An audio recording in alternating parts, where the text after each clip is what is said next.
Another 1 minute, we'll be starting the session. Meantime, can I get your attendance, please? So today's session will be on the cybersecurity workshop. It is not just a demo. It is more of like interactive session.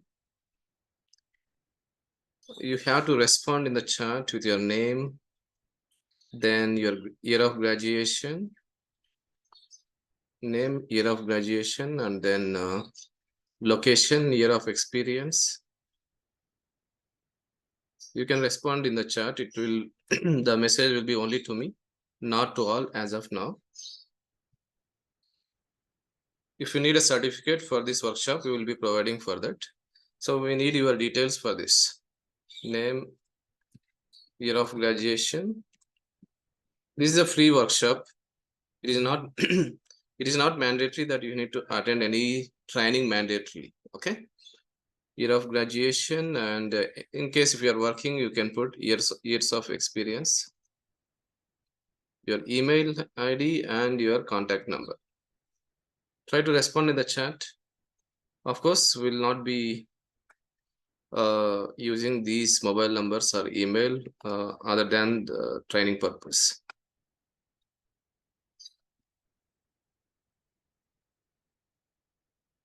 The response.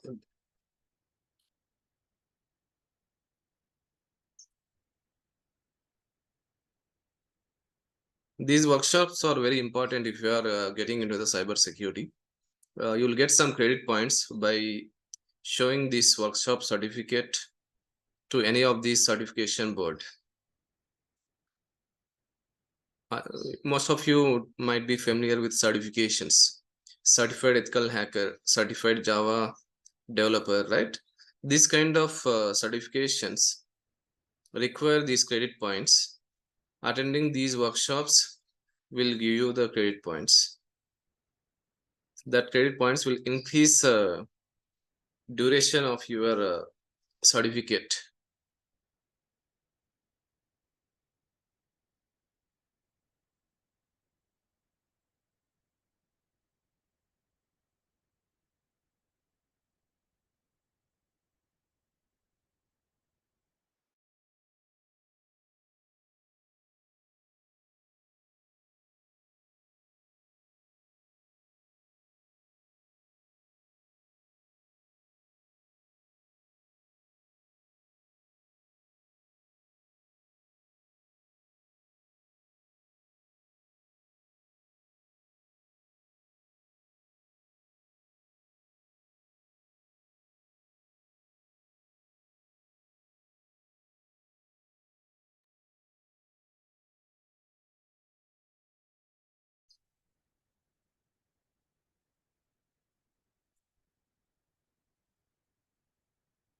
Okay, let us get started. The today's agenda will be like, we start with the introduction of the trainer, and then the kind of certifications which we are providing, commonly asked questions and answers. All these we are going to discuss. Once that is done, then we learn some basics of cybersecurity. If you want to understand the IT ecosystem and different kinds of job roles of the within the cybersecurity, specializations and streams within the cybersecurity, all those things we'll discuss as part of the basics. Then we'll go through some live demonstration, means either with the internal labs or with some of the real systems. We see like how hacking happens. We'll do it for one website, for one server or a system, and one mobile. It can be our internal labs or it can be some external systems. We'll do this demo. The last one is not much related. We'll ignore this. Risks and prevention is a part of the course, but still, like, if time permits, we'll discuss that. And then finally, question and answers. This Q&A we discuss after you learn some basics in the second part. I'll give you the chance to you guys to discuss any of the doubts, clarifications with respect to your training, jobs, like each and everyone might be from a different background. Some are freshers, some are experienced from a different domain, or some might be from non-technical domain. How to get the job, how much it will cost, what will be the package, and does it require coding or not? All these things we are going to discuss in Q&A. This is going to be a 1.5 hour to 2 hour session. First 1 hour is important. Later, more on the Q&A. In case if you want to stay back, you can stay back, or else if you want to leave after 1 hour. 10:15 now. 11:15 we try to cover the question and answers, and then the basics and the introduction. The live demo will be there from 10:15 onwards to see exactly how the things work in cybersecurity. I guess it is not a big challenge to cover both introduction and the live demo. If you want to get a workshop certificate, you should be completely attending this program till 11, 12 o'clock. That's it. 1 hour, 45 minutes. It will be interesting, not like completely the complete 100% technical. It is more of like the people's perception of the information technology, how they are using it, all these things. And the session is recorded. We'll be uploading this session in the YouTube by the end of the day today. Okay, let's get started then.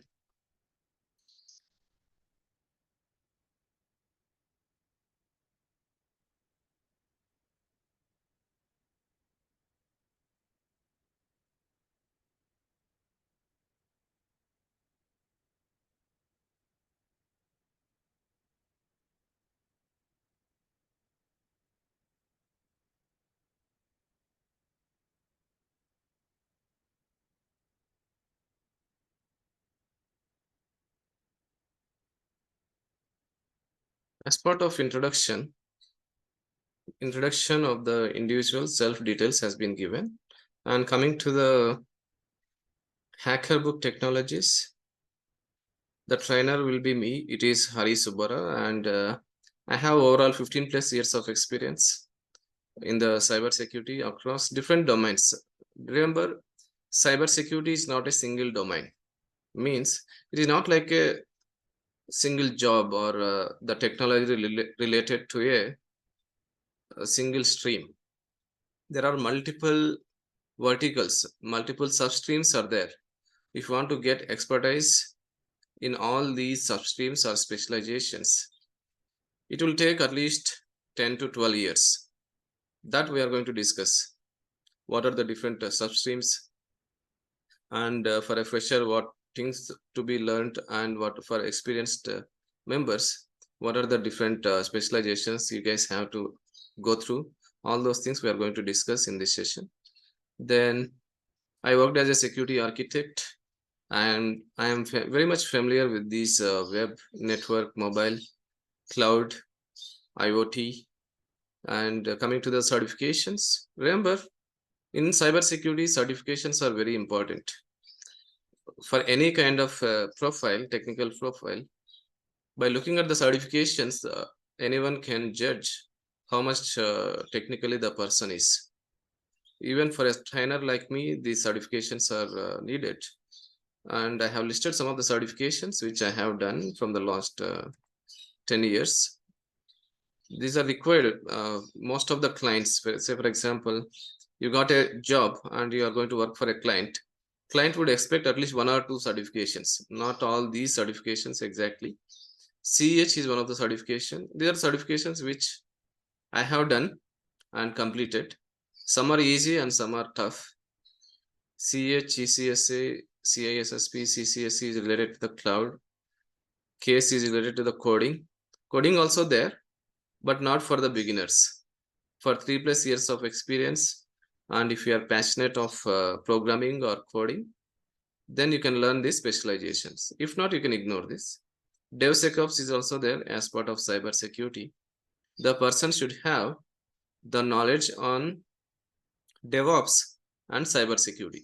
These are more demanding now in the present market. DevSecOps. This is a certification related to the trainer. CEI Certified Ethical Hacker Instructor. This is from EC Council again. Basically, if you want to become a certified trainer, professionally certified trainer, then anyone will take this CA certification. The last one is ISTQB. This is not related to cyber security. This is related to the testing job, manual testing certification. This I have done around 10 years back. I started my career as a manual tester for first 2 years. Then later I moved on into the automation and programming for 2-3 years. Later I completely moved into the cyber security. That is my profile. And coming to the HackerBook is a software company basically, but training is also part of that. We do have these trainings, means like the freshers training to 15 years, 20 years of experience. We give the training across the globe, not only in India. And certifications also we provide.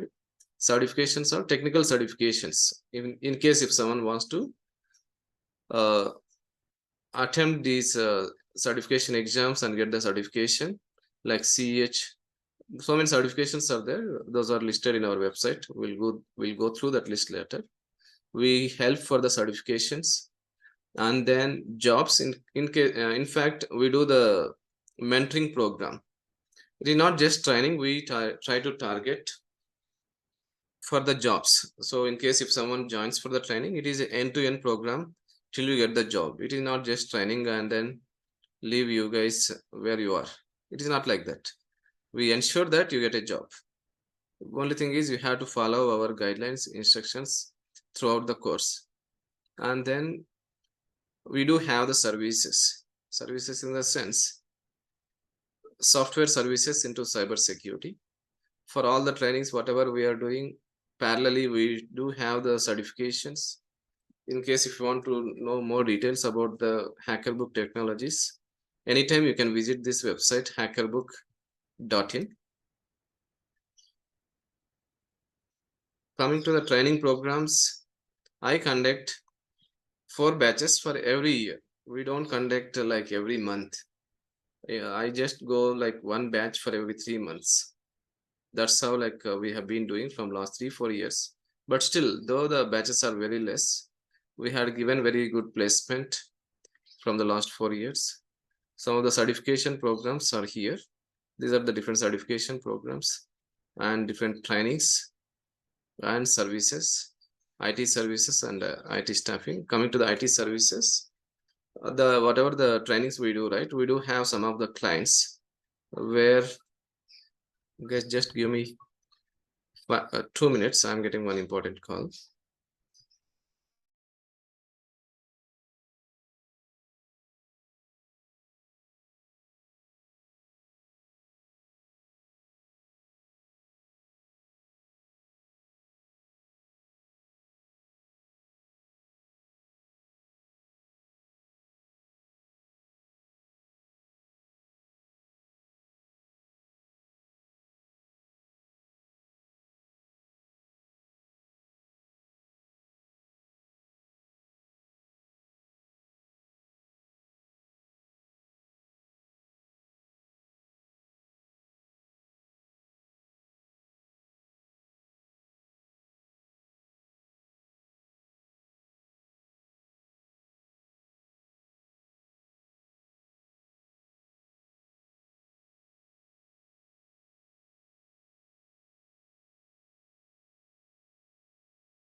Okay, guys, sorry, there was one important call. Okay, let's continue.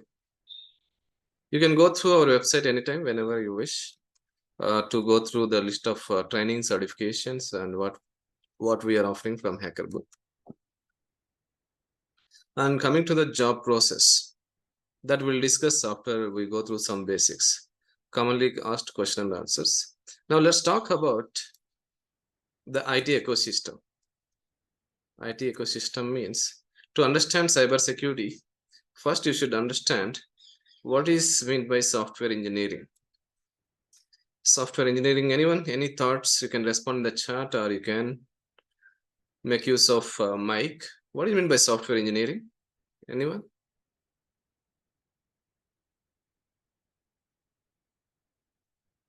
If you want to start any kind of company, or if you want to get started with any kind of project, you need to be familiar with the development process. Development process means developing an application, writing a program for it, testing the application, releasing the product, doing a maintenance support for that application. Entire this process will be considered in software engineering. Okay, let us understand that. Then we'll see what is the role of cybersecurity engineers in the present software engineering concept.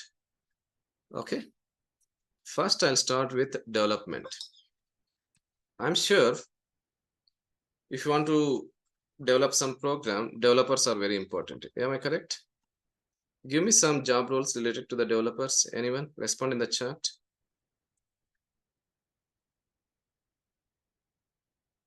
Any job role. Okay, Java developer, perfect. Full stack developer, automation architect, development architect, Python developer, Oracle development.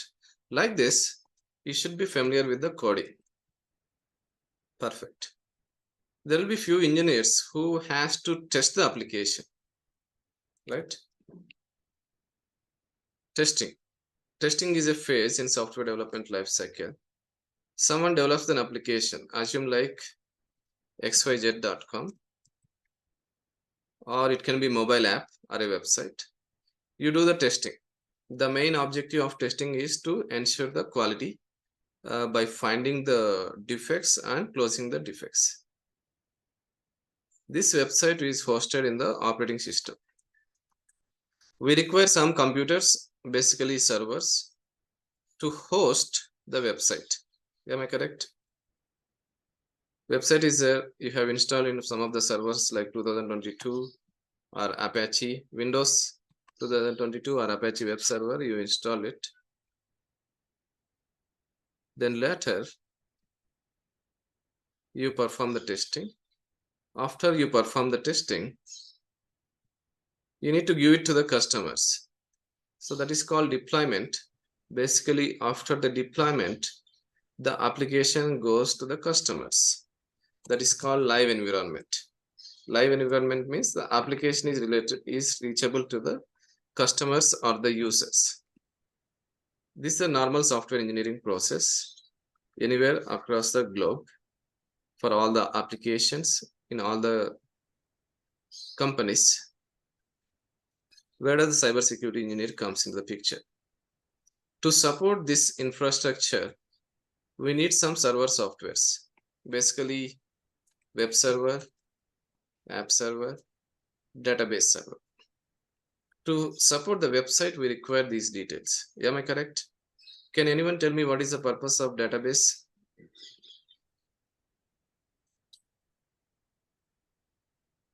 We have reached 99 members. Yeah, go ahead. To storing or maintaining the data. Very simple.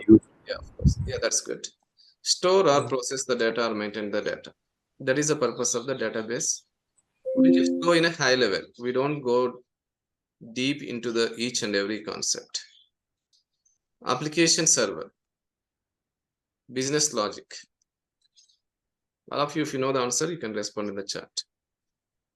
Business logic in the sense, for any kind of application to develop the features, it requires some kind of logic. If you are working on a calculator, If you are working on addition, the logic is plus. If you are working on division, the logic is slash. Like that, that logic has to be implemented in a framework like Java framework, .NET framework. That framework will be there as part of the app server. And web server is for internet. If you want to reach out all the users for your application, then you need to use any kind of web server. Okay, just remember this concept. There is a software company, and within that software company, there might be hundreds of applications, right? Each and every application requires this kind of architecture. This is called three-tier architecture. But within a software company, do you find only websites, or do you need any other devices or systems? What all things do you see in a typical IT infrastructure? Assume like there is a company called Wipro or TCS. The moment you get into the company, what are the different devices you see? Try to list down all those things, all of you. Whatever you see, the moment you get into a software company. Do you see Wi-Fi routers? Wi-Fi routers will be there. Personal computers, yes, PCs or systems. Then cables, yes, of course, Ethernet cables. Workstations. Workstations means nothing, just it is like employee computers. Someone said switches, yes, of course, you can respond to all, no issues. Switches, yeah, someone has mentioned cameras, that is also good. Routers, access points, APs or WAPs, wireless access points. Someone mentioned routers, Wi-Fi routers, normal routers also will be there. That's it. Security access, that is really a good one. Printers,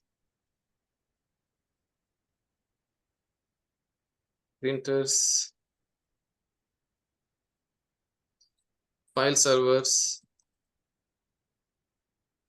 cloud related infrastructure. Then try to name some security controls. We want to protect this entire IT infrastructure, right? For identity and access management also, there will be some devices.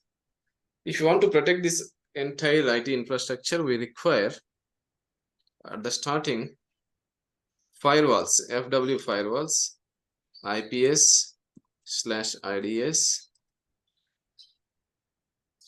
IPS stands for intrusion prevention system and IDS stands for intrusion detection system. Firewall. Then biometric devices, that is also correct. Proxies. LB. What is the full form of LB? Load balance. Yes, perfect. Load balancers.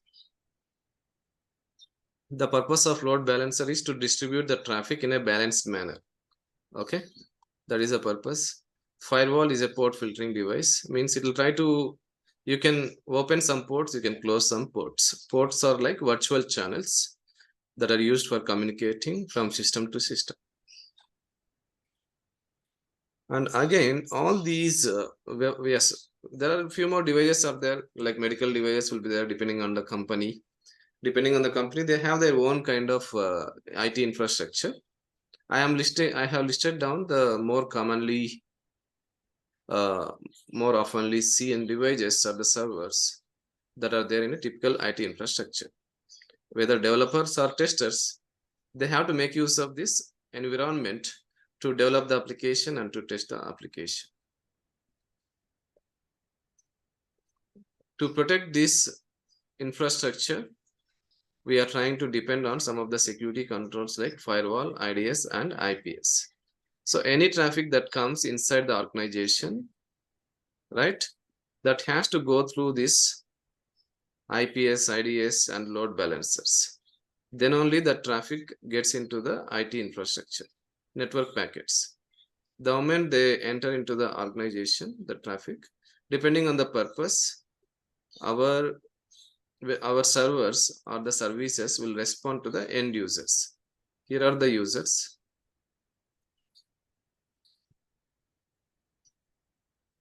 Users can be in millions or billions depending on the application.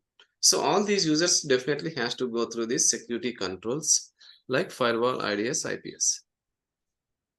And you consider any kind of server or any kind of device or a node or a service within IT infrastructure.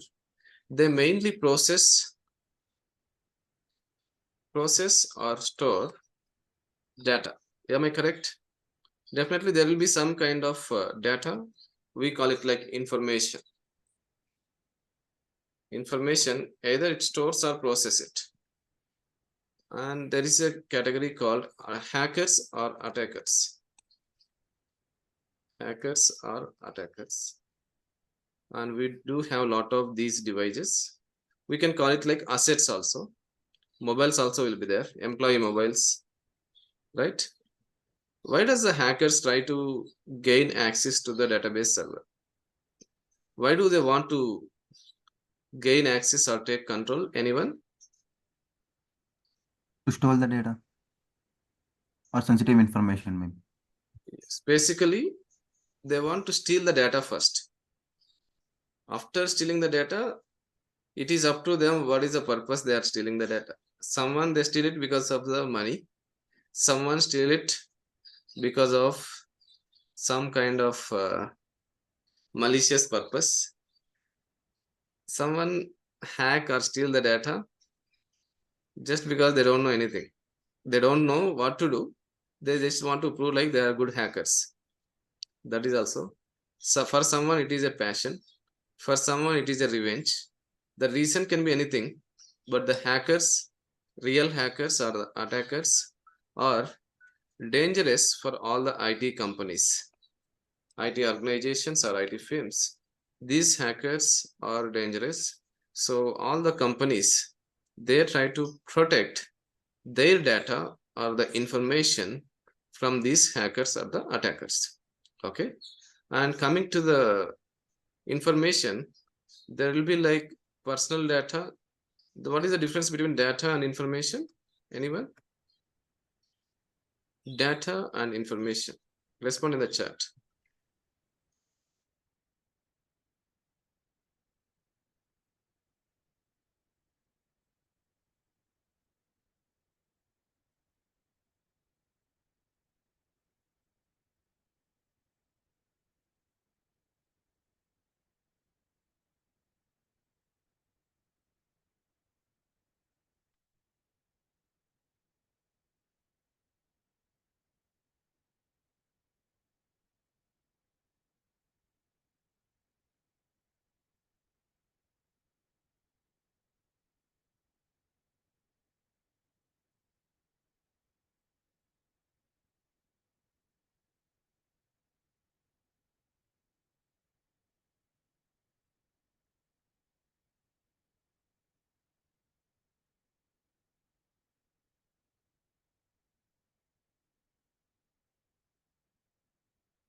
The difference between data and information is data is raw data, means it is a collection of the useful information and some not useful information, something which doesn't have the meaning. But whereas information means meaningful data. Meaningful data means something like personal details, financial details, right? Collection of information. All information is data, but all data is not information. Yes, perfect. We don't go into like clear-cut definition, but we'll try to understand the concept. Just listen the concepts and you can forget later. But these are like interesting things. We try to do some hacking concepts also. Personal data. It is very clear. Personal means phone numbers, address, right? Email address. Then your interest, hobbies, all those things comes under personal data. Give me some examples for financial data. PAN card, ITR details, Yes, exactly. So Credit card details credit card and detail, debit card numbers, PIN numbers, expiration date, and login date details. of birth. Right, exactly. Secret questions for your login. All those things comes under financial data, right? Hackers basically they target this information and they are going to misuse this information. And when do you say there is a hack, or we call it like a security breach? Remember this term. Security breach means some hacking has been done, right? Or compromise. Anyone give me the answer for this? When do you say there is a security breach or there is a hacking for some application or a mobile or infrastructure? How do you confirm that that is a security attack, cyber attack? How do you confirm that? Anyone? When data is altered in the server, we can say that it is a system was hacked. Okay, Arvind says when data is changed in the server, then we can say that as a security breach. Any other answers? That is a correct answer, but still like that is one of the correct answers. How do you confirm that that is a security breach? Let me list down the answers here. He says like data is altered or changed. I say like changed or modified. And I see some more answers in the chat. When we lose the data or when someone gets access to the data. I'm trying to list one more answer here. Data is changed or modified by unauthorized people. One more answer is data is accessible to attackers or unauthorized members.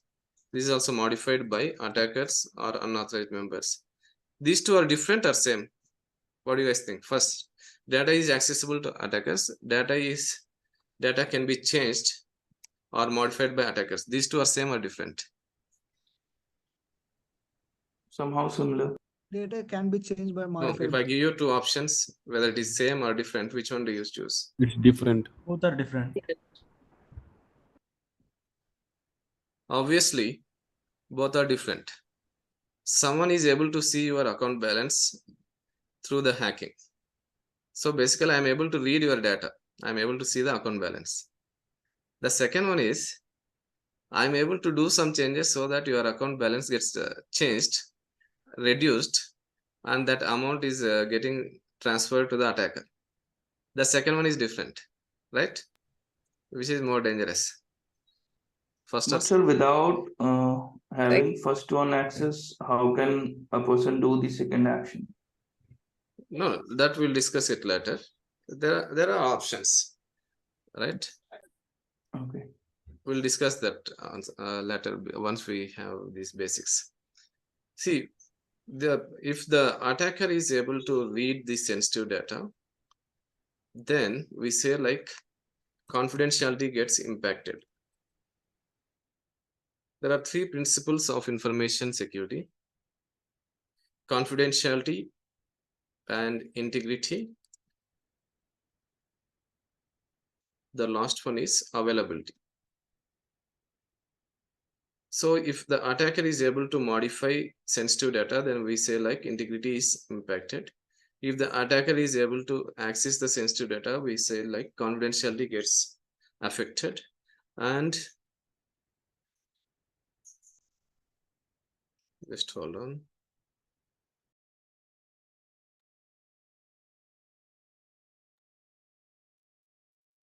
Sorry guys, there was some network issue. Yeah, fine. If the attacker is able to read the sensitive data, we say like confidentiality is impacted. If the attacker is able to modify or delete the data, then we say like integrity is impacted. If the attacker is able to affect services or availability states that the access to all legitimate users. Legitimate users means real users. Availability states that the application should be accessible to all the legitimate users. These are called the principles of information security, CIA. CIA, the CIA triad, we say, the principles of information security. As a security engineer, as a cybersecurity engineer, your job is to protect the CIA for entire IT infrastructure. It can be router, or it can be a switch, or it can be a website, or a mobile, or a server, or a camera. Your job is to protect the IT infrastructure as a cybersecurity engineer and to protect this CIA. Is it clear, the principles of information security? Availability means the services should be accessible to all the users. So far, whatever we have covered, do you guys have any questions? You can ask me in the chat or you can make use of mic. We are going to get into the labs live demonstration later after 10-15 minutes. You haven't said which one is more critical. Is it data accessible to attackers or data is changed or modified by attackers? Basically, whenever is the data is, it all depends on the context. In fact, because both are important. The criticality depends on the severity. Once you are familiar with the course, this cybersecurity, we try to calculate some score for this criticality called CVSS. This CVSS depends on the impact of CIA. How much is confidentiality impacted, how much is integrity impacted, and how much of availability got impacted. Based on that, we generate a score. This score, in general, we tag it to every defect or a vulnerability, security defect. Okay. But in general means basically modification will have a lot of impact. Okay. Okay, thank you. Yeah. Assuming that all of you are able to understand this concept, now I'm trying to list down some of the cybersecurity job roles. Developers are doing their job. Database developers are there. Database testers are there. They are doing their job. Then release management is there. They try to deploy or copy the files from one server to other server. Front-end developer is there. Development architect are there. Tech support team is there. Then where does the cybersecurity engineers come into the picture? I'll list down one after another. Okay, we'll go through it and understand that. The first one, I call it like web security engineer. Web security engineer, in general, they try to perform VAPT for web applications. VAPT stands for vulnerability assessment and pen testing. This is a process or a testing where we try to find out vulnerabilities to check if the servers or the websites can be hacked or not. This is one of the job role, web security engineer. In this picture, he'll be working mainly on the websites. Where is the website here? We have a lot of devices and nodes. Web security engineer will work only on the websites and web services. There is one more category called web service or APIs. If you are a developer, then you can understand what is the meaning of API. For now, just ignore. Okay. The web security engineers will work on websites and web services. The next one, there is a job role called network security engineer.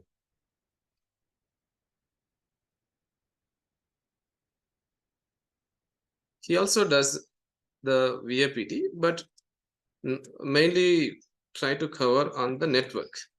What will come under network? In a network, all this entire IT infrastructure, cables, firewalls, IDS, proxies, that includes even the website. That is the job role of network security engineer. One more job role is mobile security engineer. Can anyone tell me what does this mobile security engineer does?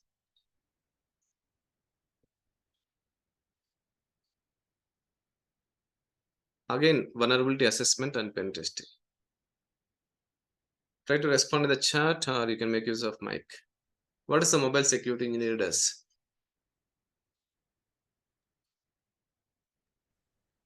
Nowadays, provides a mobile to user, so they will tighten the security in the mobile where they cannot access some contents or like applications and all. yeah, that's good. I am a owner for PhonePe. Just assume that I am the owner for the PhonePe application and even the PhonePe company. So I own that company. I own the mobile app also, right?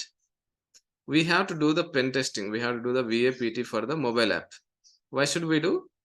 We do that to check if the mobile, with this app, if someone can be hacked or not. Someone's mobile can be hacked or not. We do a lab, how the mobile hacking can be done. Lab 3.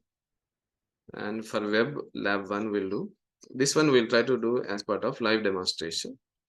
Lab 1, lab 2, lab 3 we do. Basically, they try to do these secure testing activities on the mobile apps. Each and every mobile app, whatever is there in your mobile, all those mobile apps has to go through this mobile pen testing. We call it like mobile security testing or pen testing, all are same. Slight difference will be there. Mobile pen testing is there, web pen testing is there. So some people, they instead of VAPT, they say like pen testing. Okay. You will be assigned to only one of these job roles or one or two combinations of these job roles. There is one more job role called SOC analyst. Any idea on this? If you are already into, if you have done some research, what does these SOC people do in an IT company? Anyone? Monitoring, Perfect. analyzing. Yeah. You have all these assets, servers or devices are there. So all these servers, how can we say like if our servers are secured or not? Someone has to monitor basically, right? You can see the night times watchmen will be there, security guards will be there. What do? They keep on checking your premises, whether everything is safe or not. The same thing here. SOC analyst is a job role. They try to monitor your assets. Asset can be anything. So entire IT infrastructure. Their job is monitoring for any kind of threats that can happen within your IT infrastructure. The concepts are same. You need to learn about how hacking has to be done. Along with that, there are some tools specific to each and every job role. SOC analyst job role is, there is a tool, SIEM tools, we call it like Splunk, QRadar, Alien Vault. These are some of the tools. SOC analyst or SIEM engineer, we call it like, they work only on these two extra tools. Tools will work in as based on its design. Its job is to monitor and list down the threats, basically like alerts. But analysis of those alerts require this pen testing, VAPT knowledge. This is one more job role. Okay. DevSecOps engineer is there, one more job role. Anyone? Basically, you would have heard about DevOps. And if you're trying to integrate cybersecurity tools into the DevOps, that's it. This is called DevSecOps. In the DevSecOps, actually, there are some tools for this web security, network security, mobile security. Those tools, we try to add it like a job. If you're familiar with DevOps, you can understand this concept. And it is preferred for 4+ years of experience. And threat modeling is there, one more job role. Threat modeling is basically for secure architecture and secure design. This job role is relevant. Remember, this threat modeling is for people of 3 years and 4 years of experience. The first 4 are related to the freshers to 3 years of experience. First 4. These 4 or 5. Then other than that, for people with 4 years of experience or minimum 4 years of experience, they have to go through these specializations. Any of these specializations: DevSecOps, threat modeling, cloud security. Yeah, let's continue. We are talking about the specializations. Cloud security is one more job role. Then audits are there. And apart from that, complaints are there. Your voice is breaking. Is my voice breaking? Just hold on.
Is it better now?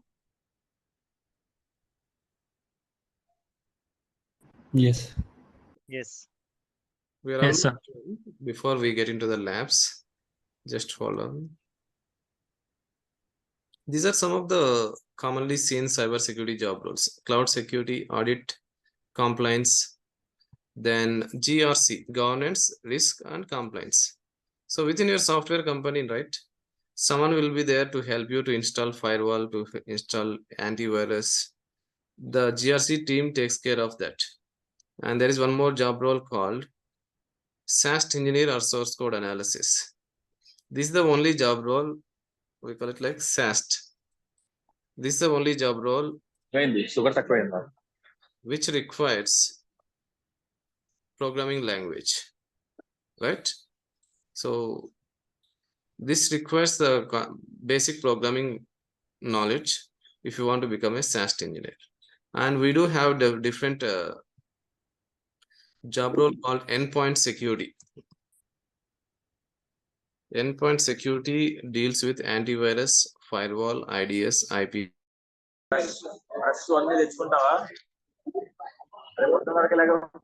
Raju, can you please go to me?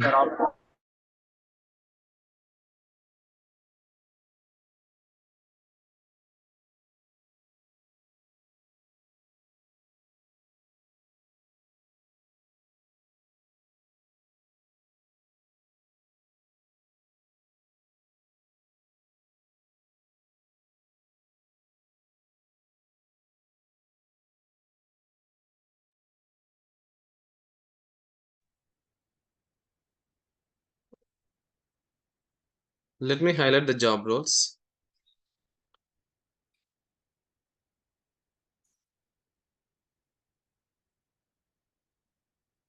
Web security engineer, network security engineer,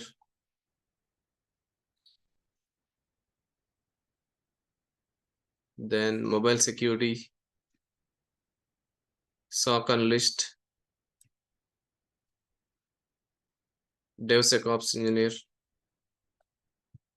threat modeling is for secure design and architecture, and cloud security engineer, audits, Complaints, again, within complaints, you get 2-3 subcategories. GRC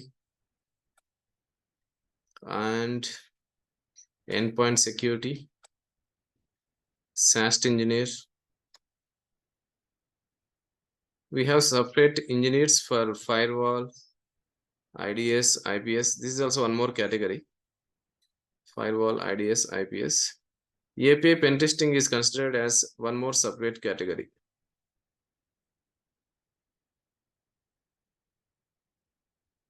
Okay, fine. Now, this is a high level concept of cybersecurity and what do we do as a cybersecurity engineer and where do we place within the IT ecosystem. Having this in your mind, then we'll move on to some of the commonly asked question and answers for the course. The first thing is, as part of our job-oriented program, I'm going to cover all these concepts, whichever I'm mentioning. One, network, mobile. These three, web, network, mobile, are covered in depth. In depth in the sense, everything that is required via PT.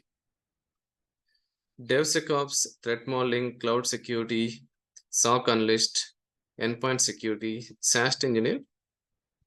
You have a broader knowledge on all these concepts as part of job-oriented program. It's called job-oriented program. And we are going to job-oriented program. We are going to learn about everything you are going to learn, but in-depth analysis of web, network, mobile, and API. To understand these concepts, you need to learn the basics also. Basics of networks, basics of web technologies, computer networks, IT infrastructure, all those things you have to learn to understand this. I'm going to start from scratch, zero knowledge. Anyone can understand that. And if you're having more than 4 freshers, I would recommend the job-oriented program plus SOC. For experienced candidates, job-oriented program plus some specialization. This specialization can be anything like cloud security or SAST, or still we have DevSecOps. DevSecOps also there. So you can choose any of these specializations if you are trying the job as an experienced person. Let me go through these slides for 5 minutes. Then after that, I'll give you time for question and answers. And at last, we go through these live demonstrations, okay? Introduction is done, trainings and certifications. Remember, as part of real-time security testing or job-oriented program, you are going to learn about the software engineering, OS basics, computer networks basics, web technologies. After that only, we'll get into the cybersecurity basics. If you directly get into this ethical hacking labs or cybersecurity basics, you'll not be able to understand clearly. So definitely these basics are required. I'm going to cover these basics, though you guys have missed it in your graduation or in any of the other trainings. As part of this job-oriented program, you are going to get recorded videos of all the trainings, software toolkit. Definitely for these labs, we require some softwares. All those softwares, some are commercial, some are free. All those softwares we provide you as part of this course. We help you for the resume preparation. We help you, mentor you for the job with real-time projects. As I mentioned, we have some clients and definitely you guys will get to work on the real-time as part of our training. Job assistance or job mentoring. And we do share interview questions based on the course you are going through it. This is the training which you guys are going through as part of 2 months program. And the targeted jobs I have already mentioned. All those jobs you guys can target. Manual testing earlier we used to give, but not now. If required 1 or 2 days, I do cover this for freshers, not for experienced candidates. Just like the training, the certifications are also important for the cybersecurity engineers. So I would recommend any of the cybersecurity engineer to start their career with this certification. So if you want to go take these certifications, you need to buy the voucher from EC Council through us. just you need to buy the voucher and write the exam. Training will be covered from us. So each certification, again, it will be costing some amount. That we'll discuss it in case if you are planning for that in the further certifications. Okay. This batch will be morning 7:30 to 8:30. The training timings. Job opportunities. I just discussed some of the job roles. VAPT for web, network, mobile, pen testing, security engineer, security analyst, API pen tester, security consultant, DevSecOps, SOC analyst, security engineers. Even along, just like network, just like web, we do have IoT, embedded devices, then some industries, devices, cameras.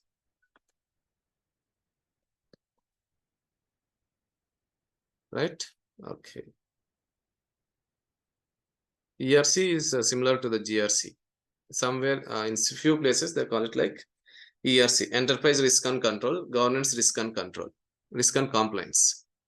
SAST engineer. SAST is the only one which requires programming. Rest of the other jobs doesn't require programming language. Freshers, if you are going through this manual testing along with the job-oriented program, you are eligible for all these job roles. Manual testing, QA, QSC, test engineer, desktop engineer, network engineer, system admin, system engineer. Nowadays, so in our institute, some of the freshers are getting calls and they're able to get placed. CyberSecurity is the only one which has job opportunities now for the freshers.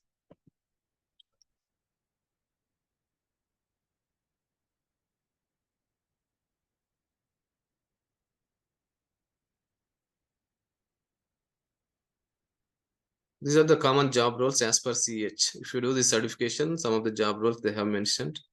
I have covered around 10-15 job roles. They have given in detail like IT security administrator, cyber defense analyst. The name will be different, but the concepts are same, whichever we cover in the job-oriented program. How about the jobs in the last 2-3 years? In fact, whether there is a recession or not, our institute is familiar for placements. Last month also we have placed around, don't worry about this pricing. Pricing, I'll discuss it later. Last month, we have June, there was 20 jobs, 12 jobs. July, we already have around 4-5 jobs, including the freshers.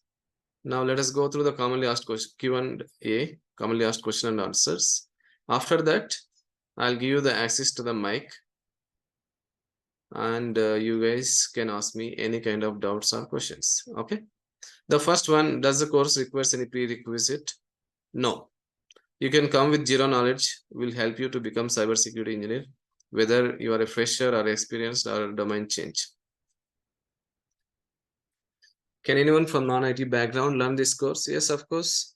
60 to 70% of the trainees for my batches are from non-IT background only. Does cybersecurity or ethical hacking needs programming as complementary, needs coding or programming as compulsory? Programming is optional, I can say, but good to have. Without programming itself, 90% of the jobs are there. Only for 1 or 2 job roles like source code analysis, just now I mentioned, and malware analysis. These two requires programming. Rest of the other job roles doesn't require any programming. There are around 20 plus job roles. Each only theoretical or practical sessions. Remember, our training is completely based on the labs. We try to give you the theoretical part of it first, then later we cover the labs. Okay.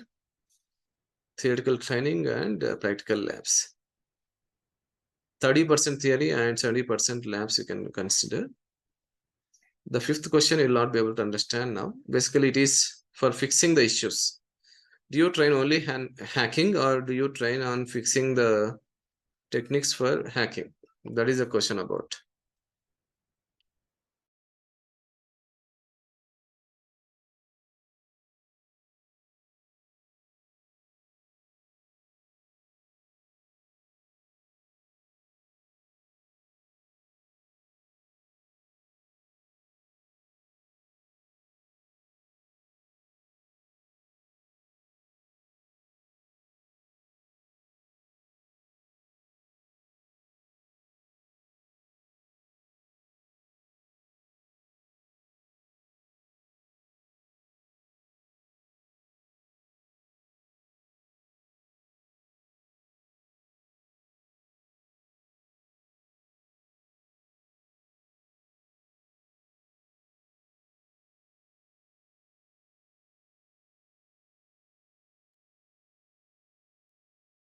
Fine. Next question. Who are eligible to take up this course? As I said, freshers, domain shift, non-IT to IT, or if you're not looking for job, you just need to learn hacking. All are eligible for this job-oriented program. I see some questions from the chat. Does the classes are offline or online? Remember, the classes are online, morning 7:30 to 8:30 or 8:45, 1 hour to 1.5 hours. It starts at 7:30. And in case if you want to attend offline, we don't have offline batch, but we do have a technical team that supports you to come to the office and work. The office is operational from 10 a.m. to 5 p.m. Anytime you can come, you can sit there, practice the labs. If you get stuck, our team will help you for those labs. That is one of the options. The other option is you can practice at your home. If you get stuck with any of the labs, you connect through AnyDesk or TeamViewer. We can help you remotely also. We have a good technical team, 4 to 5 members. They're always available in the working hours. What do we do if we miss any classes? As I said, we do record each and every class, and we share you that recorded video. You can keep it forever. There is no restriction for it, like 6 months, 1 year, nothing like that. You get the access. You can keep it for your reference. Don't misuse it. That's it. We don't want those videos to be transferred to other members without enrollment. Having that trust, we share it to all the members. Okay. What is the duration of the course? The duration of the course is 2 months. Job-oriented program definitely takes 2 months because you have to learn the basics of computer networks, operating system, web technologies, database, everything. We are starting from zero. So definitely it takes 2 months. Do you have any certifications? Yes, of course. All these certifications are from EC Council. Remember, these are not like HackerBook is giving these certifications. These are like from the global certification board called EC Council. They are giving these certifications, and you need to write the exam for it to get that certification. Do we get any material? Yes, of course. Each and every concept along with the videos, we give the material wherever it is required. And one more question.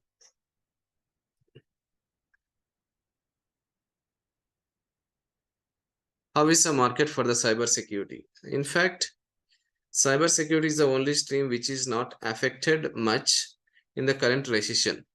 Even now, interviews are happening, people are getting jobs. Only difference is in the corona time, for a 3 years experienced candidate, the package used to be like 10 to 18 lakhs per annum for 3 years of experience. Now it is between 8 to 40. Slight difference is there, but interviews are still happening. Other domains are still very low.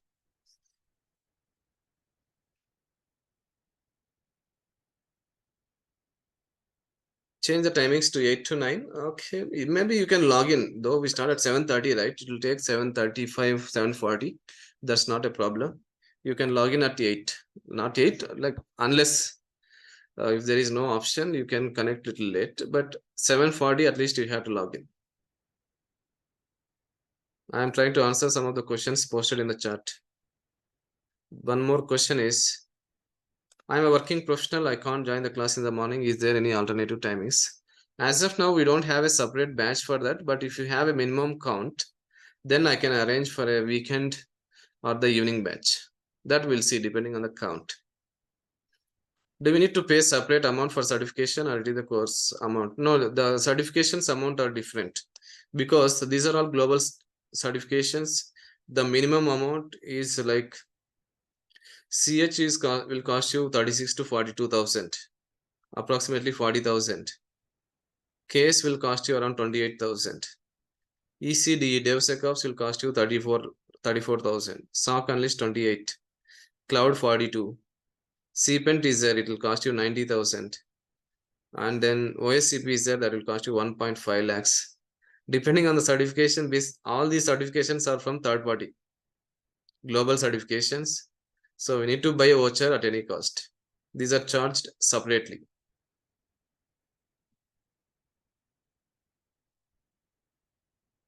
With BA as a pastor, how can ethical hacker help me mold my career?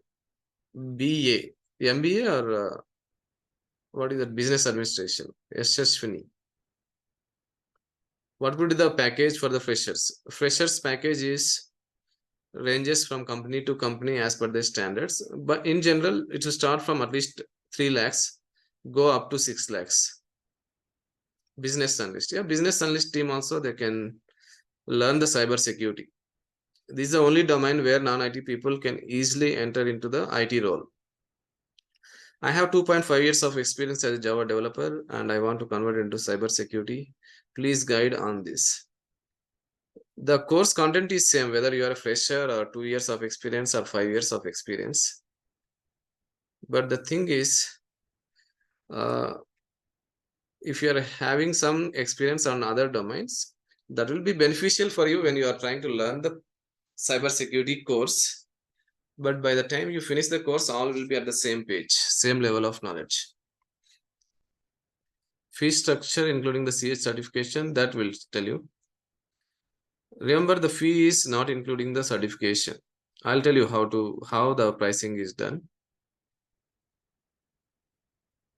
I think I have answered all the questions. Last 5 minutes for Q&A, then later we'll move on to the labs. Let me list down some of the pricing for these trainings and certifications. Remember, job-oriented program will cost you 20K.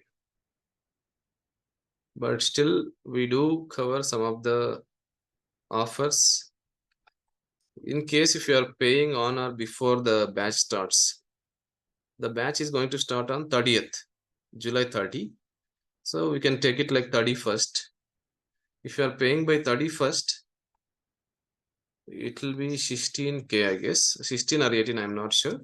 But I guess 16K if you are paying on or before 31st of this month. Later onwards, again, it will be like 20K. This is how like we do the program. SOC Unleashed. SOC Unleashed training is also 20K. We recommend both for freshers. For experienced, only one is enough. Little different, right? Usually for freshers, only one training is required. Experienced, more trainings. In fact, for experience, we recommend a different program. For experience, right? Once you finish this job-oriented program, you have to go through some specializations like cloud or DevSecOps or SAST or CPENT. SAST also programming related, or CPENT is an advanced pen testing program.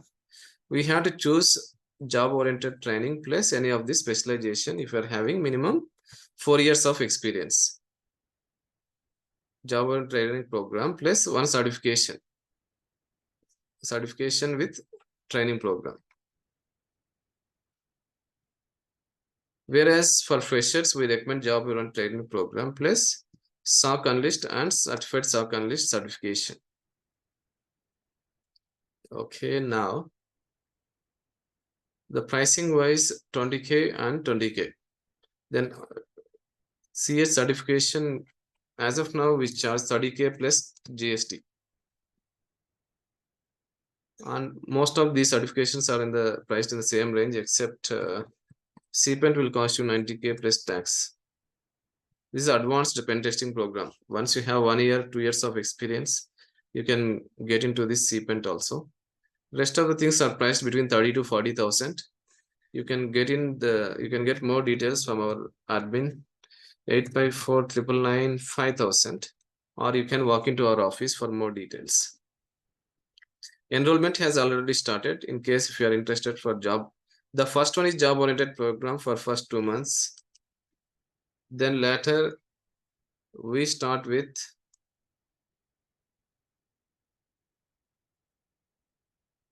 SOC Unleashed job role. This is 1 month. For freshers, right now the market was not good, so definitely you guys has to take both. That's what we recommend. And we do have a placement support. Placement support means it is not like we help you in the interview.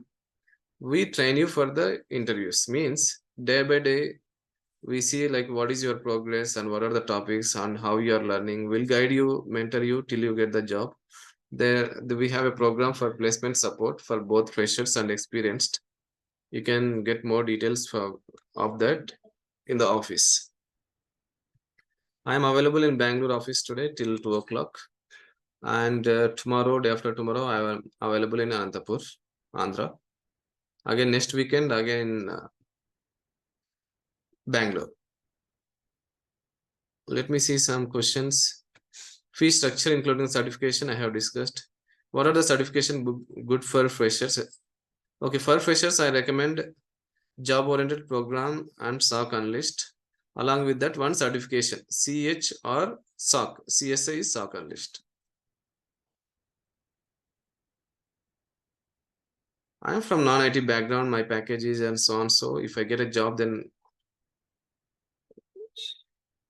can I target for a more package. In fact, many people will join this course to get a higher package only.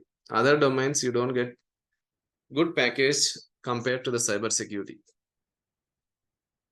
That's what I have observed. Whoever joins the course, they go with at least 50% of the hike or 100%, 200% also.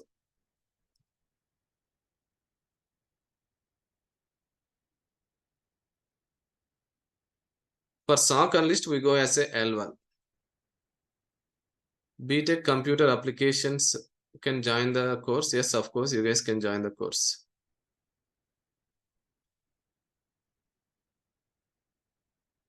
In fact, if you want to make use of mic for questioning, you can ask some questions. Experience means any domain or any particular domain. Any domain, not only our cyber security. Any experience domain will help you to build your profile. Sir? Yeah, hold on. Just for 5 minutes because I am going through the questions in the chat. You can respond to all these questions. Yes. Then we'll go through the mic. After this course, now experience means any domain or any particular domain that is covered. I'm from Anantapur. Can I meet you tomorrow? Yeah, you can meet me on Tuesday. Monday or Tuesday, I'll let you know, Naveen. Career gap is there. Which course is best? Everyone has to start with job-oriented program. I'm going to share you the course content in the WhatsApp group. Go through this job-oriented program.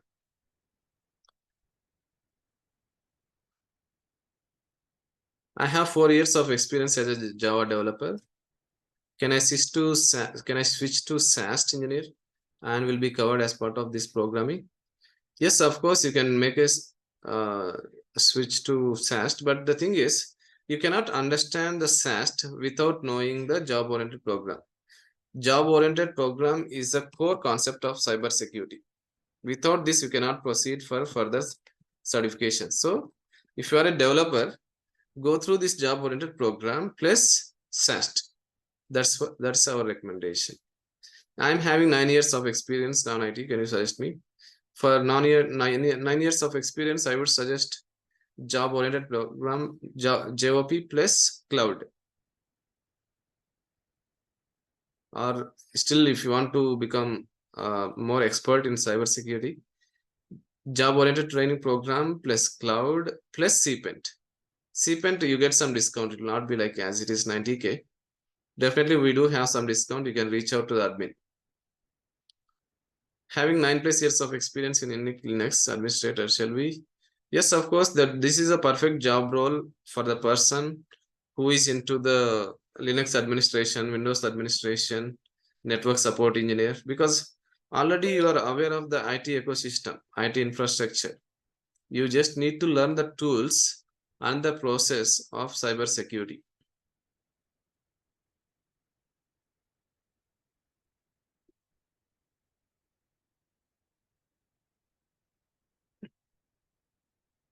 I am 2008 passed out. Can you suggest some job? Which course is better? 2008.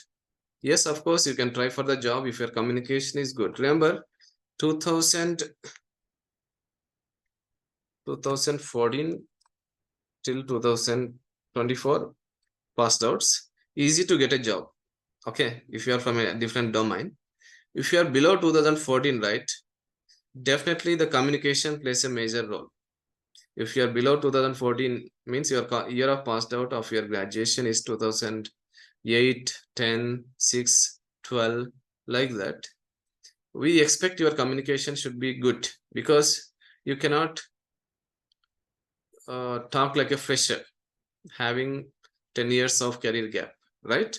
If your communication is good, then definitely you'll get a better job. Do you refer jobs in US? Yes, of course. We do get students from US, UK, Australia. We help them for the trainings, certifications, and job mentoring. Try to respond to the admin, the WhatsApp group admin 854-999-5000. In case if you want to get enrolled for the program starting from 30th. Where should we meet in ATP on Tuesday? That will let you know, Naveen. You can message us. VAPT or SAC, which one should I take after the career gap? We would suggest job-oriented program. As a part of job, you are going to learn about VAPT. Then go through the SOC as well. What is the final cost of JOP plus SOC certification? Pedana. This you reach out to our team, they'll provide you with a better pricing rather than I tell some amount and they tell like some different amount, because the certifications amount will change. If there is any good discount, they'll try to help you. As of now, you can see that 2020 and SOC analyst certification is priced at 28K. There is some advantage only for SOC. If you are taking the certification for 28K, the training amount no need to pay 20K of SOC. So basically training comes certification included in the SOC. That is the advantage. So it will be like 20K plus 28K. You get JOP plus SOC training plus SOC certification. If you want to go for CEH certification, additionally 36K need to pay.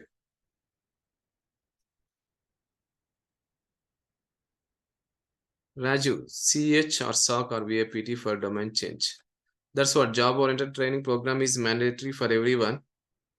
After that, choose any of these specializations for the experienced candidates. SOC also can be taken for experienced. After this training, what is the level of support we get? You can try for L1, L2 also. From 2021 onwards, I have a career gap. Which job role is suitable? That's what I said. JOP plus CH certification for 3 years of experience. You are suitable for all these job roles except cloud. Because it requires a training. Okay, you can say like I have basics of cloud and basics of threat modeling. Rest of the other jobs you are eligible with JOP. Lot of questions from many people. I'll go through one after another. Course content will be shared in the group, or my team is there. Guys, anyone try to share the course content in the WhatsApp group? Anvesh or Suma, Kavita?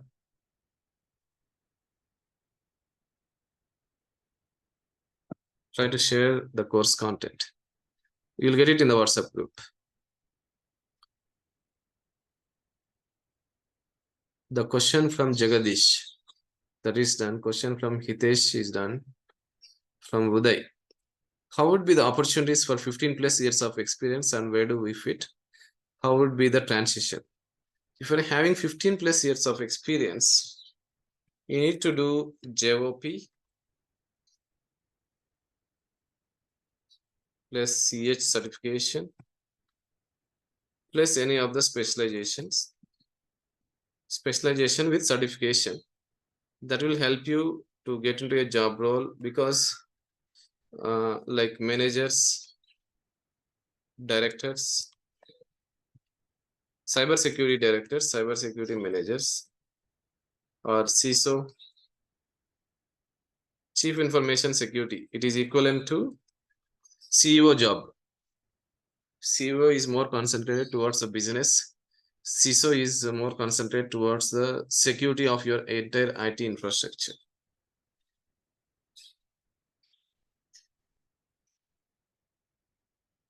Hold on.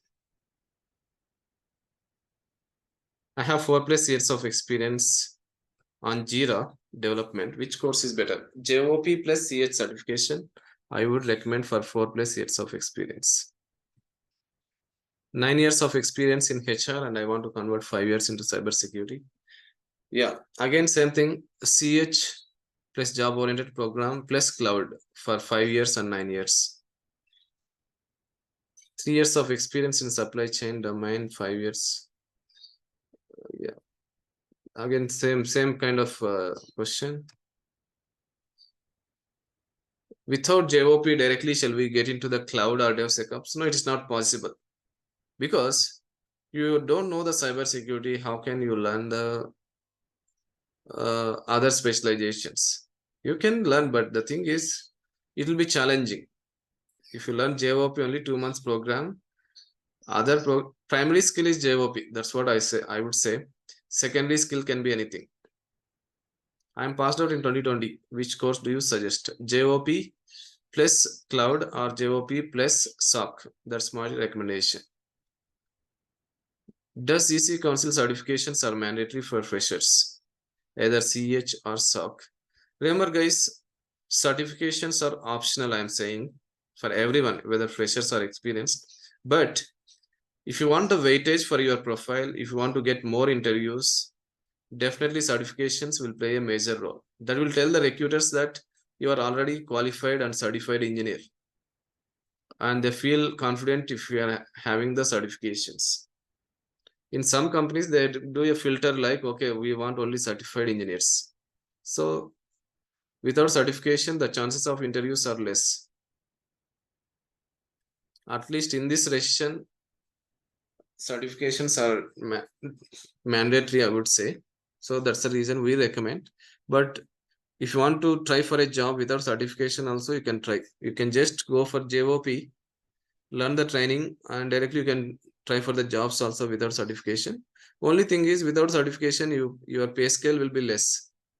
And the companies also, you don't get the product-based companies with good package. That is the difference. So I will discuss that, your question. Yes, of course, we do help you. HOTIL certification exam is multiple choice questions. Yes, of course.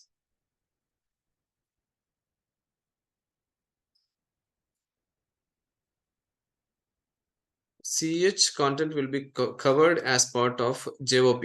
That's the reason for CEH we don't require any additional training. Directly you can attend the exam. CEH content is covered in the JOP, but SOC content is not covered in the JOP.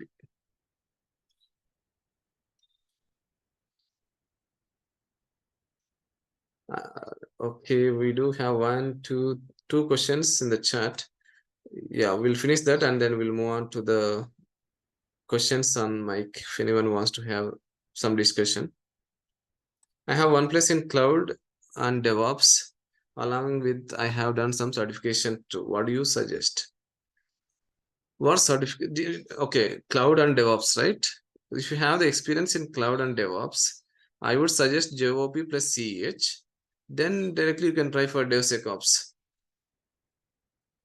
because already you're familiar with DevOps. The only thing is you need to learn cybersecurity.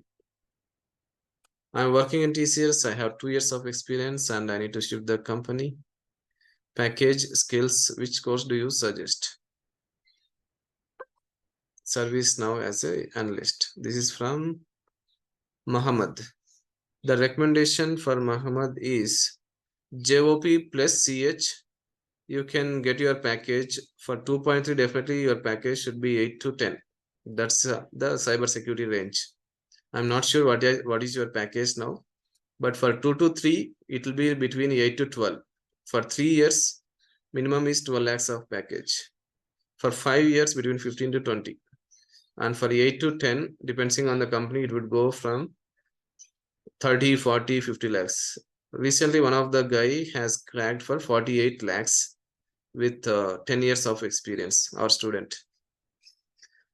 JOP plus CEH plus SAST plus CPENT. CPENT still he has done, he has not done.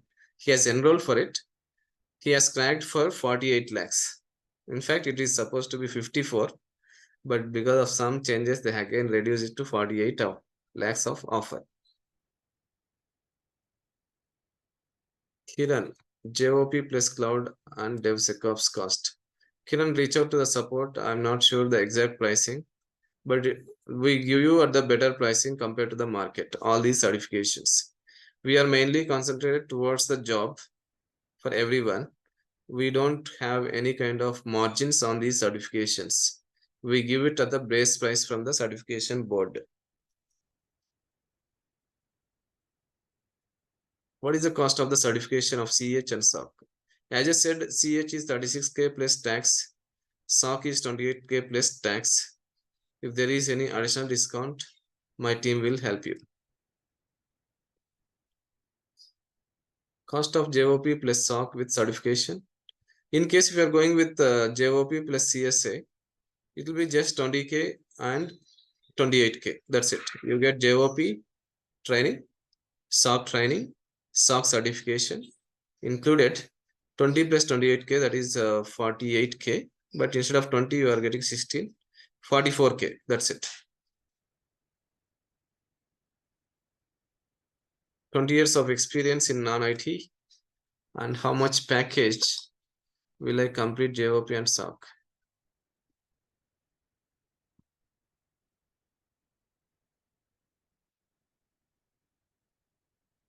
Sure. 20 years of experience in non-IT and how much would be the package if I complete JOP and SOC? That we'll discuss it, Asha, because it depends from profile to profile. Depending on your past experience, we'll guide you that. We can take it offline because you are having 20 years, right? I need to see like what are the different domains you have worked. Do I need to do certifications or courses is enough? What is the cost? That's what, like the certifications, we say it optional, good to take. That's it. We don't force anyone to take the certifications. But if you want more interviews, good package, certifications will play a major role. Is it necessary to do job and SOC? Please explain. As a cybersecurity engineer, say for example, if you are reaching 10 years of 10, 12 years of experience, you require both these trainings. Of course, anything you have to learn, just like me. I learned everything. I did all the certifications. Guys, let me tell you. JOP, I said, job-oriented training program is a real-time program. After the discount, you're getting it for 60K. SOC certification, I'm saying,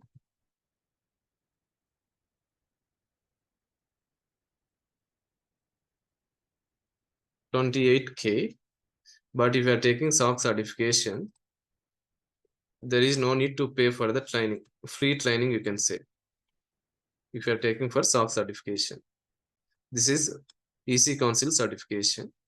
In case if you don't want to take SOC certification, you want to go only for SOC training. Instead of paying 28K, the price is 20K, but I think you will get it for somewhere around 14K.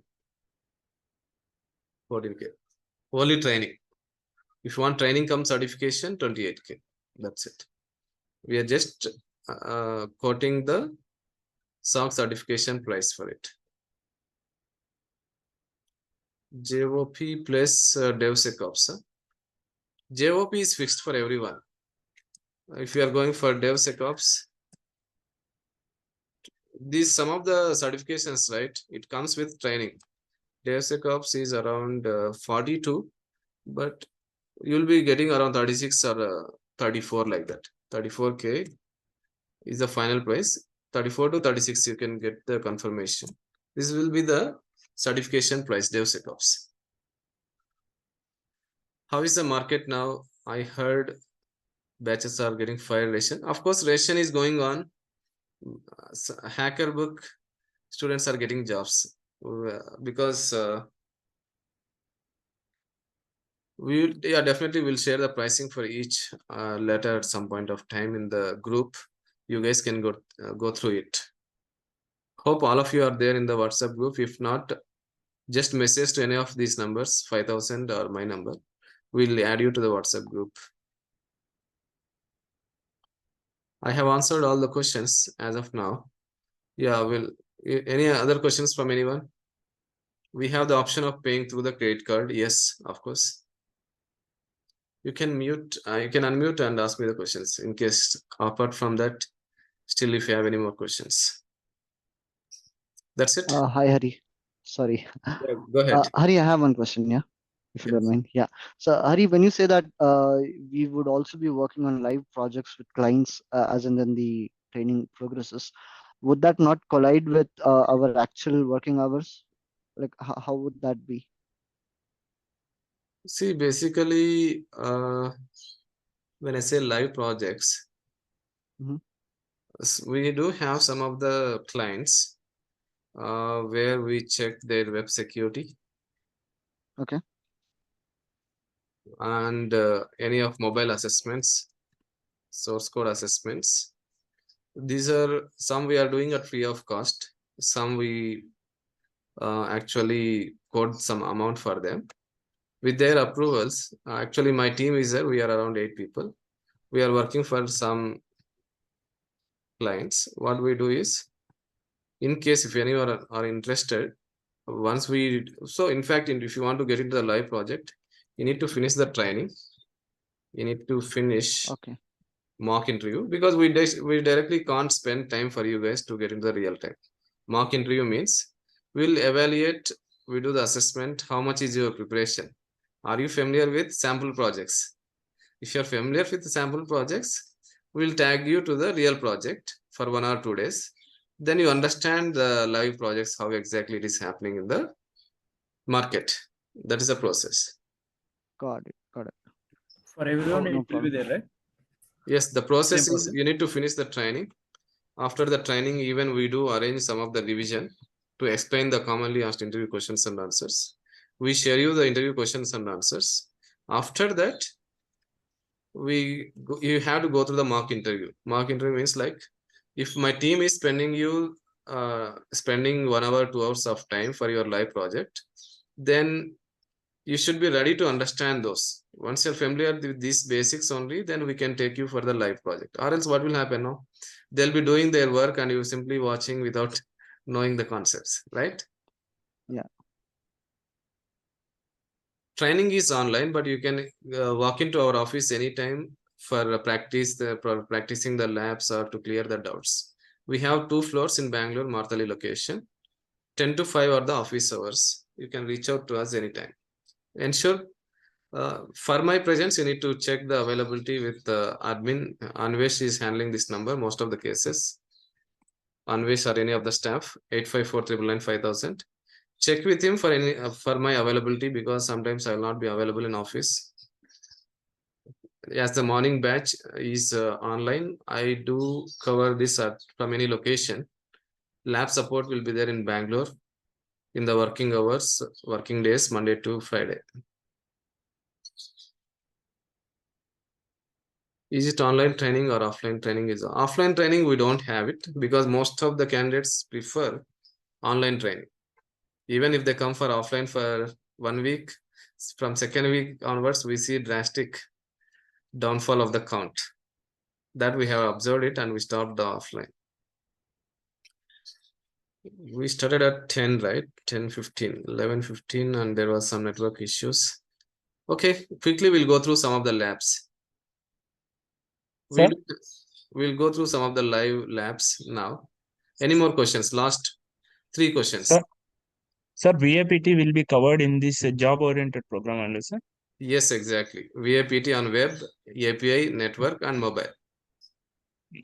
And SOC, what does it teach us mainly? SOC is Will it be monitoring. teaching SOC is all? all about monitoring. Monitoring means, say in VAPT, we try to learn hacking.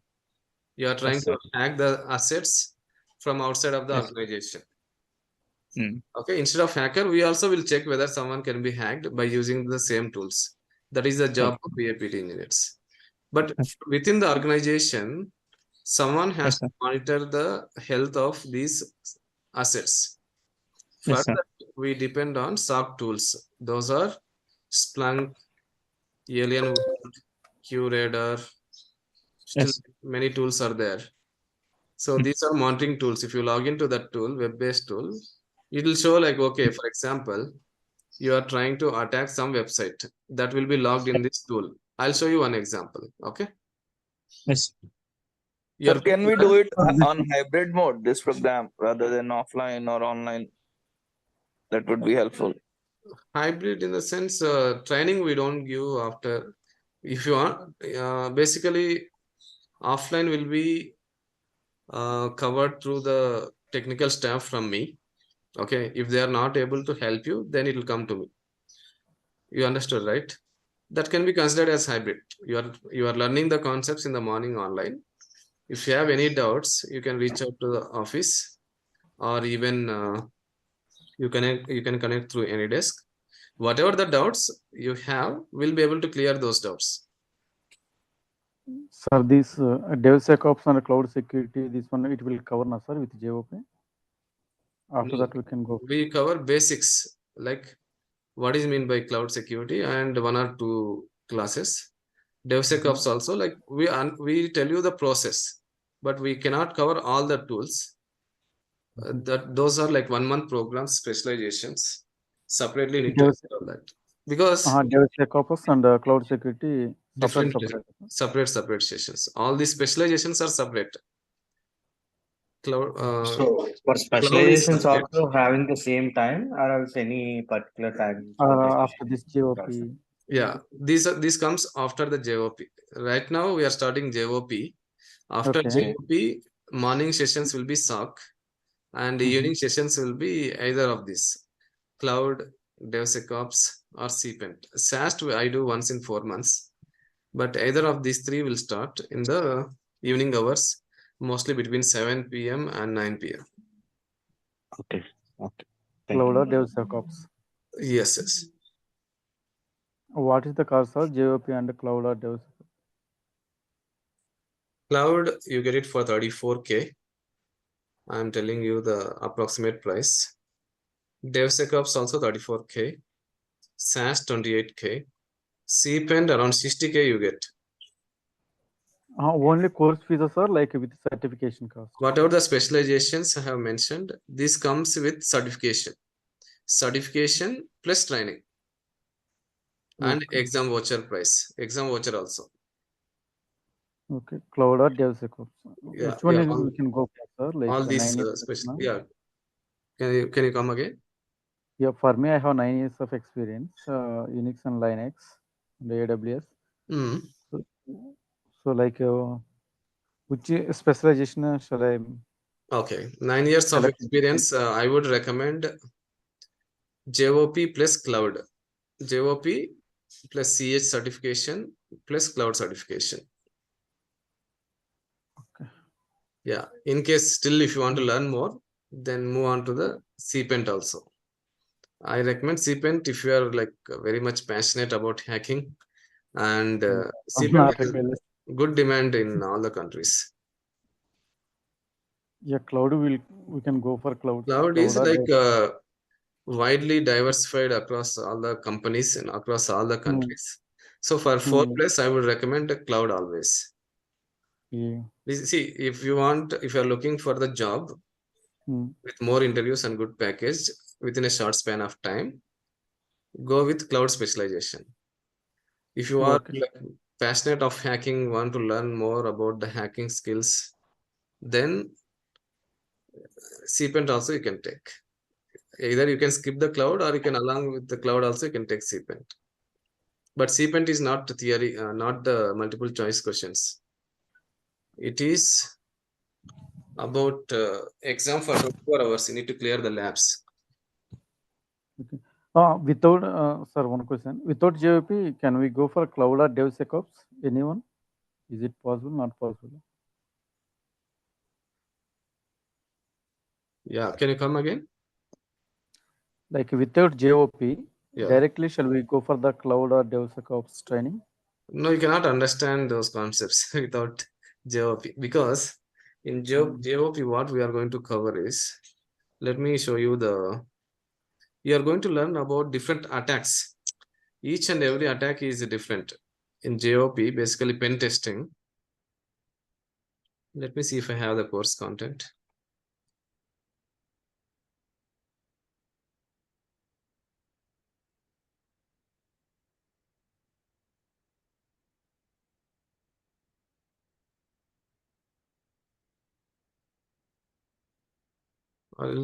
I'll try to download it from the website. Wait. You can see here, job-oriented program for freshers and experienced.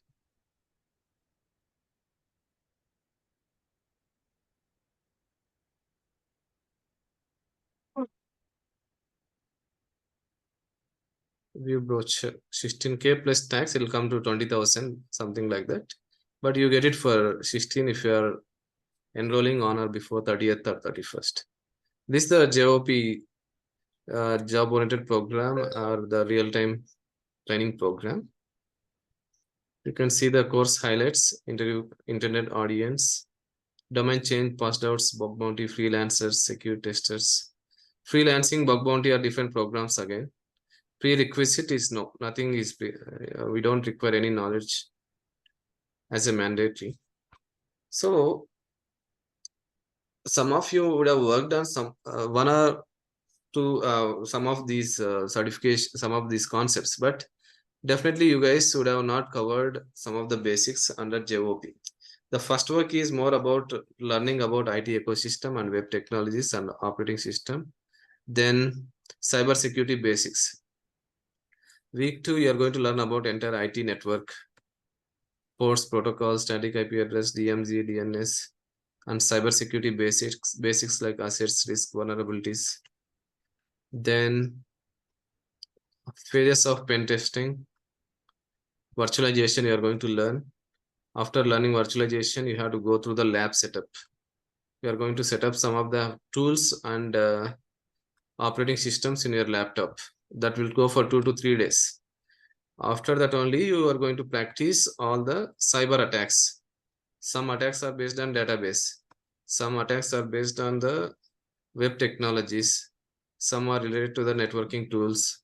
If you're familiar with these kind of attacks, then you can relate these attacks to the specializations. So week 3, 4, 5, 6, all these 4 weeks are completely based on the cyber attacks and tools. So if you want to become a cybersecurity engineer, this core concept you should be familiar with these core concepts. After that only you can understand the other specializations. Yeah. Yeah, Hari, this is Shankar. So basically, I'm working as an application security engineer. Okay. So I have good experience on the bug and vulnerability management using Tenable and Qualys. Okay. So I'm looking for specialization like SAST, mobile penetration testing. So is there any trainings are available? The specialization. So already you have learned VAPT. Now you are looking for specializations. You can get into the cloud security, or you can get into the CPENT also. CPENT. Okay. Yes, So how much course fee CPENT? CPENT comes with certification. Okay. Right now there was some offers on around 60K. Usually 60K. 90K it is. Right now with training and voucher, you know, EC Council voucher, right? Yes. That comes with a 60,000, 60. So what about SAST, Hari? So how is it? Because I have very good experience on the web application penetration testing. If you are passionate of programming, Okay. you can get into the SAST. Means if you like the programming, right? Of course, most of the companies they look for DAST and SAST, right? Yes, sir. Yeah. But I don't have much knowledge on the programming side. So like how we are going to see programming 1 week I try to take Java sessions. Okay. After that, there is no need for us to develop the program or to write the code. Yes. You need to understand the code. I need to understand the flow. That's it. Okay. So when you are going to start the classes for SAST, Hari? SAST will be September.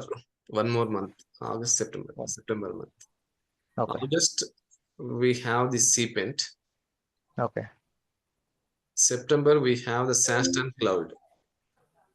Oh, SAST and Cloud. Okay. Yes. Yeah. So both courses you can cover in single training? Let's go different timings. We try Okay. to. Yeah. Okay. So this cloud, sir, cloud when it will start, sir?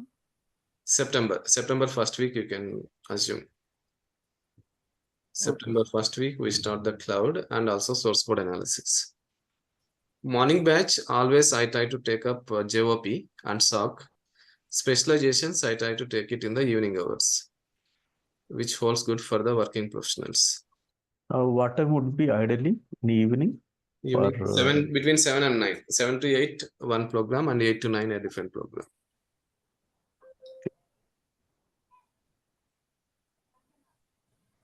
Okay, we are running out of time. We need to perform some labs. Okay. CPENT will start from 31st or 1st of 31st or 1st. CPENT is going to start. Consider 31st, July 31st. JOP is completely VIP. And yeah, go ahead. After JOP course, at what level we are able to perform in real world? You can crack a job role of 10 years of experience with JOP, because I'm giving you in-depth knowledge about the VAPT and broad knowledge across all these specializations. Though you're not doing the specialization, but I'll give you like what exactly it is and what is meant by that. How the things work, you need to take the course, but at least you can understand, okay, if you talk about cloud security, what tools will be there, what are the basics of cloud, I'm going to discuss as part of JOP. Each and every specialization is for a month. Maybe CPENT will go for 6 weeks. Rest of the things will take only 1 month program.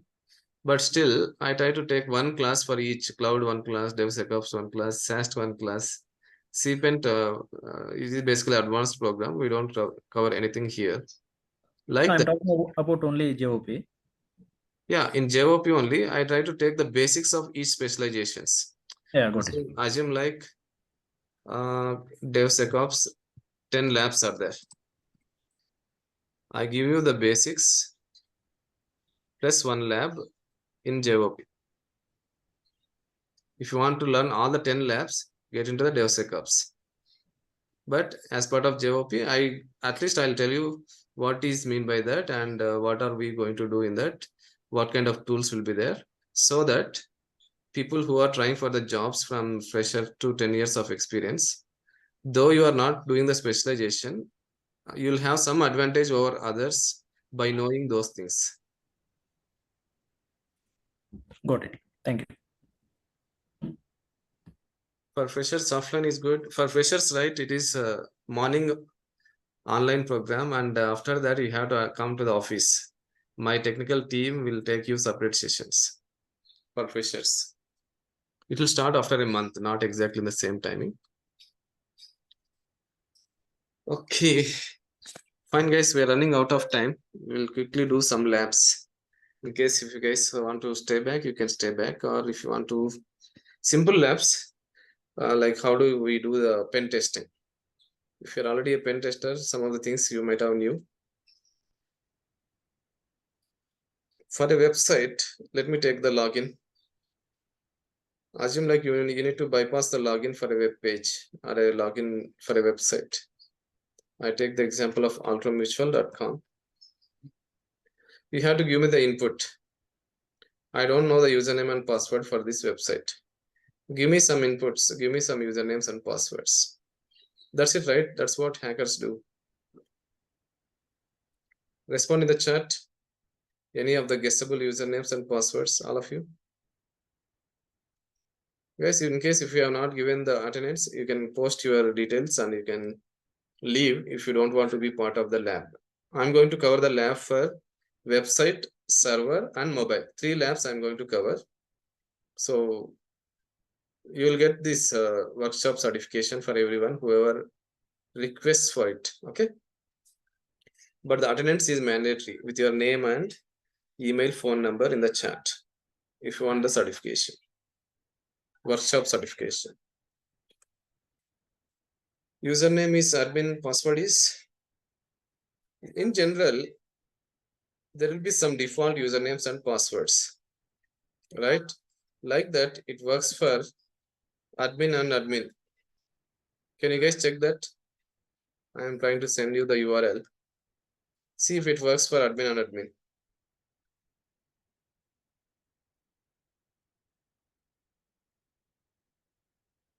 Username is admin and password is admin. Check if it works.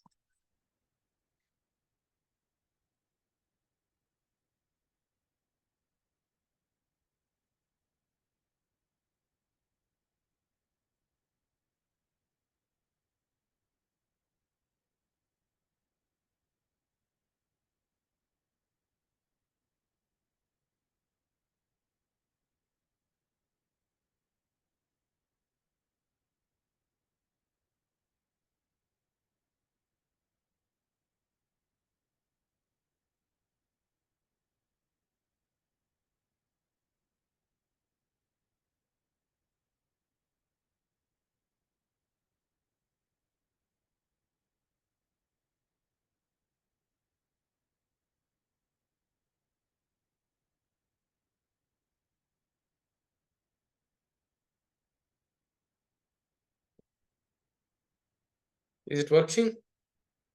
So if you see some kind of issues like that, those are called security defect. And in fact, in security terms, we call it like a vulnerability. This is an issue and we have to fix it, right? CyberSecurity engineer will report that issue and the developers will fix it. This is one security defect. Admin, username admin, and password is admin. Check if it works or not.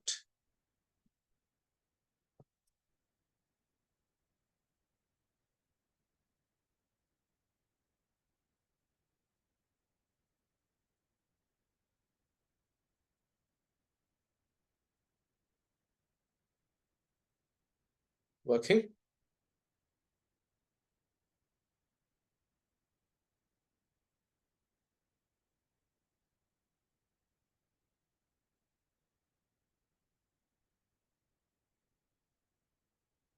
Admin and admin has worked.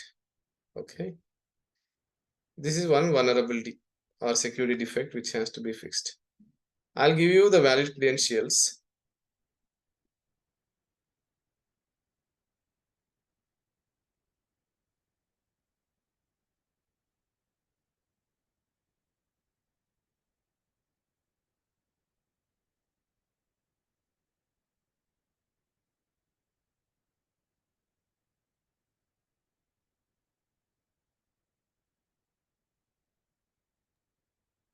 I will give you the valid credentials. Try to see if you can check some issues, some vulnerabilities, that will be good.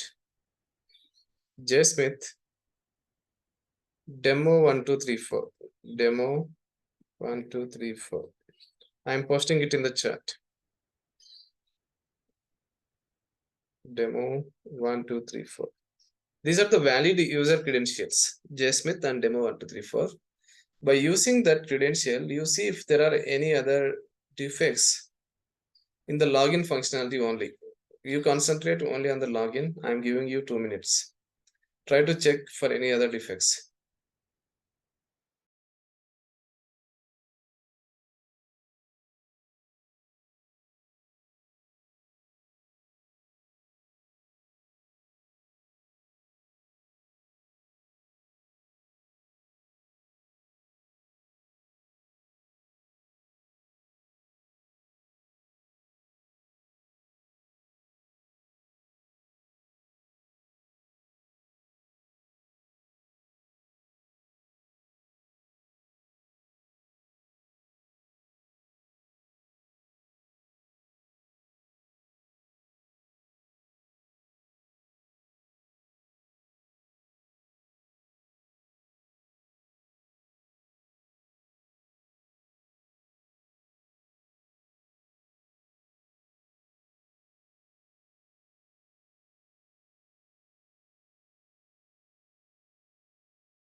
Any issues, guys?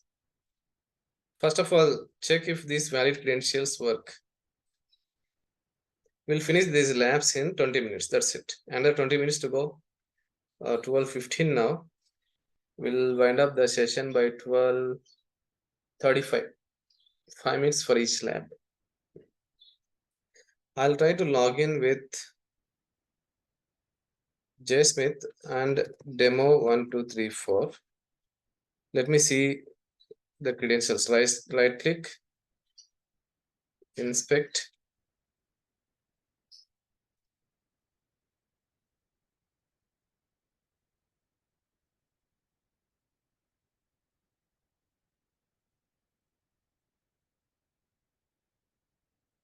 Click on login.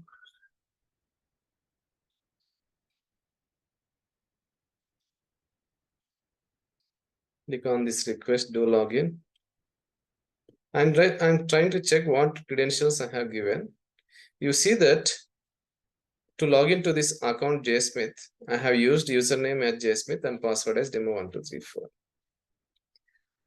If I ask you to find issues in this functionality, login functionality, you should be in a position to find out any other issues. Do one thing. If I give instead of the actual password is demo1234, demo1234. If I give capital demo1234, it should allow or it should block. What is the expected functionality?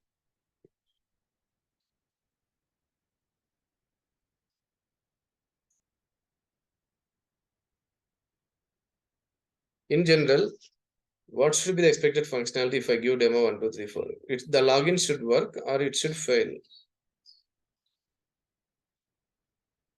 The original password is demo, small demo.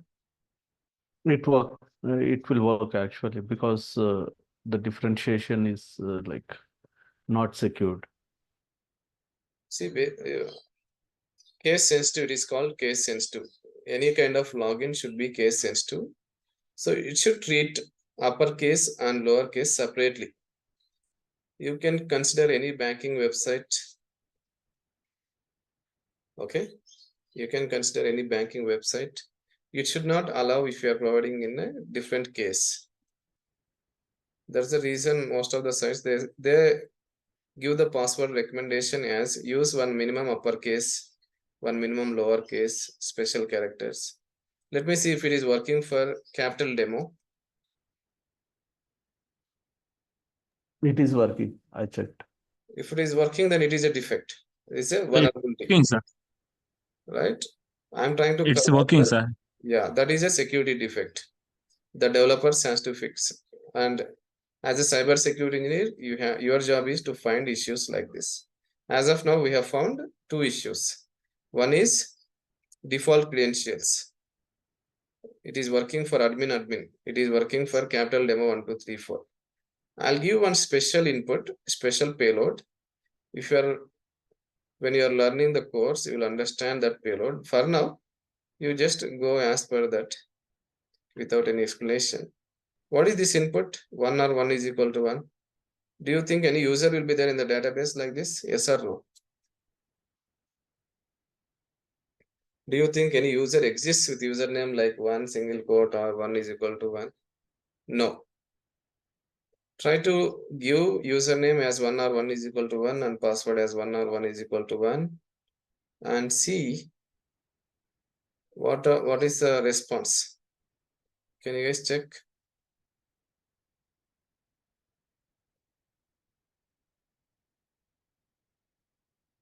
Give username as 1 or 1 is equal to 1 and password as 1 or 1 is equal to 1 and see whether the login works or not.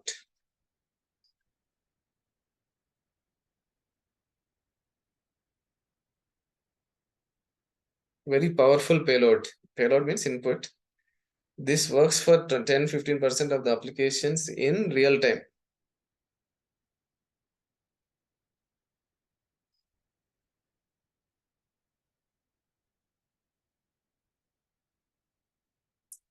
No, sir, it's not working.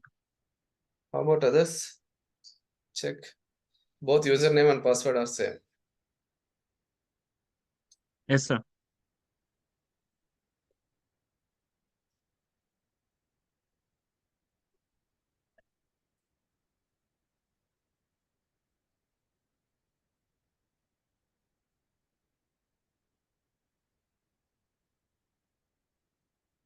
Click on login.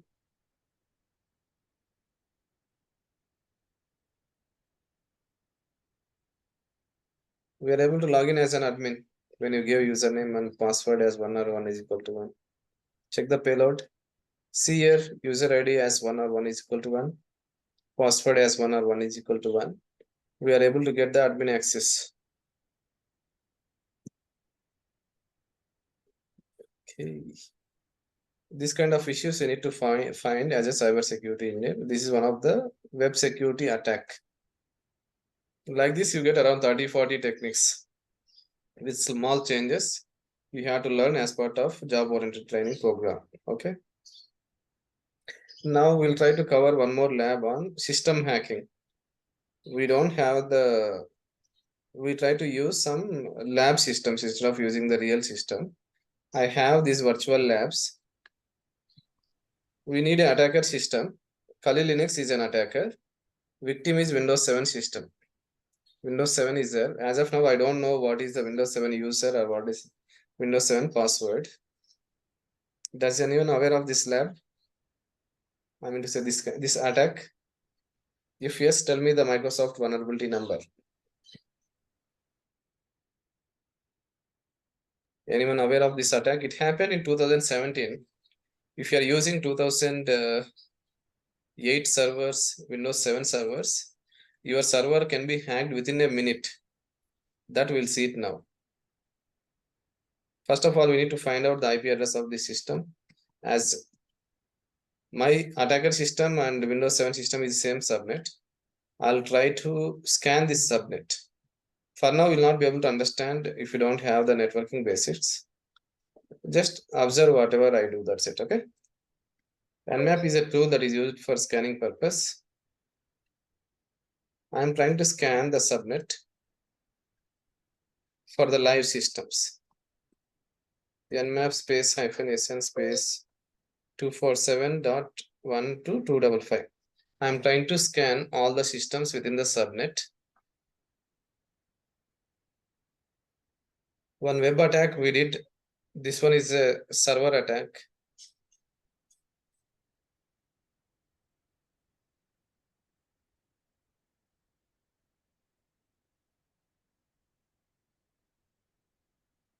$191 is ours, right? And we are able to see apart from 191, 164 is there, 128 is there. I don't know which system is Windows 7 system. I try to do a scan by using this tool to check the operating system of these IP addresses. -S, capital S, dot 128, 192.168.247.164. We are trying to find out the operating system of these. -O is used for operating system. Okay, it requires root privileges.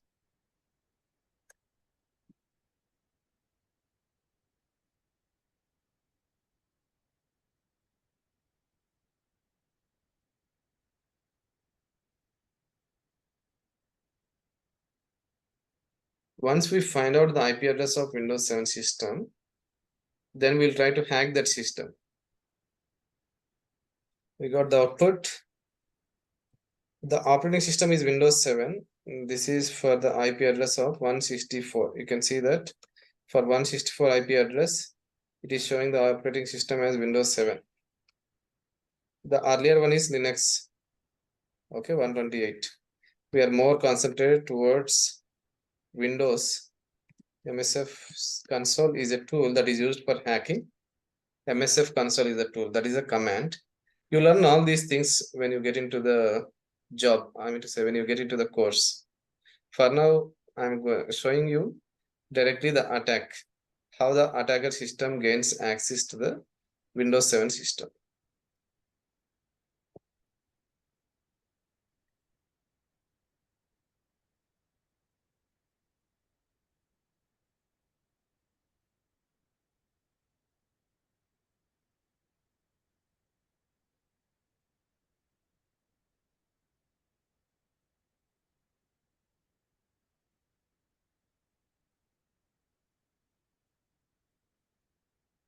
The tool has started, and I'm going to make use of one module. There are a lot of modules in this. One module related to the Microsoft that is called MS17010. This is the exploitation module. You can use any of these modules. I'm going to make use of this module. Don't think like these are complex. These are easy, just 5-6 commands you need to learn. Use space the command. I'm going little faster because we are running out of time. It selected that specific module and some payload. Type show space options. You need to provide these values. 191 as a L host. L port is all fours. Scroll up. R host means target. What is the target IP address? You need to mention. To set that, type set space R host space 192.168.247.164. That's it, right? R host. The final command is exploit and enter. If it is vulnerable or it can be hacked, we should be able to gain the access to the Windows 7 system. Let us see that. Looks like it is vulnerable, and the response message is win, means we have gained access from 191 system, my IP address, to the 164 system. How do you know that? Just type sysinfo. Sysinfo is giving the details of Windows 7 system.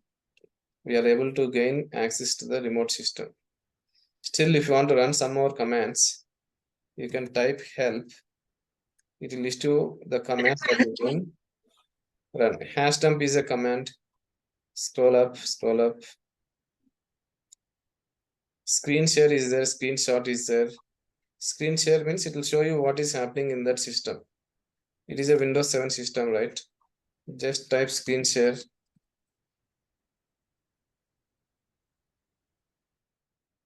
I am in the Kali Linux. I don't know what is happening in Windows 7. Just because we are able to get the access,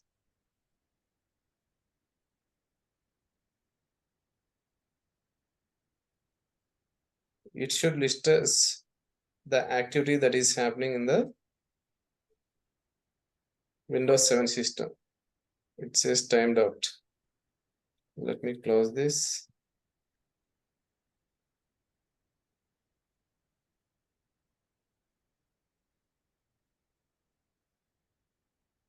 Again, I type screen share.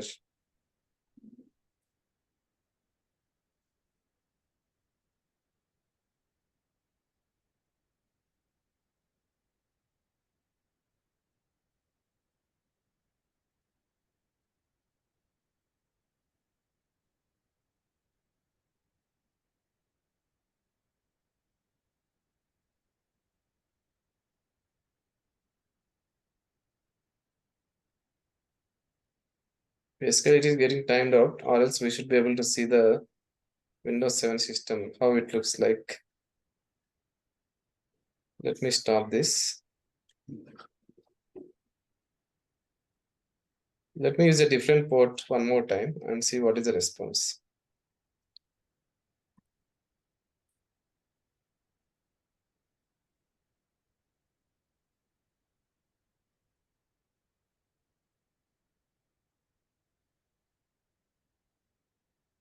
Session closed. Show options. I'll change a different port, L port.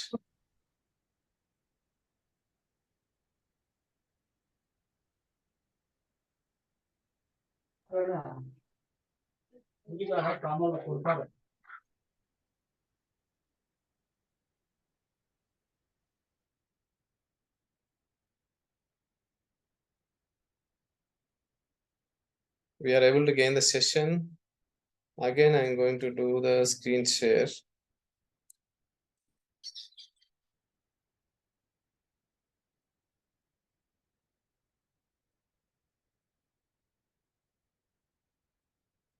Final try. Okay, if it is okay, not working. Okay, these labs now sometimes it works, sometimes no, because of some other change. We'll get, but we are able to gain the session.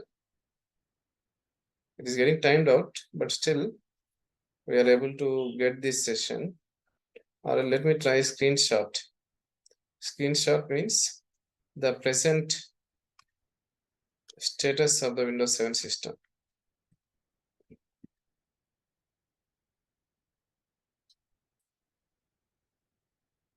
Screenshot, and if you want to get the usernames and passwords, we can use the command #dump. It's taking a lot of time. I don't know why. Getting timed out.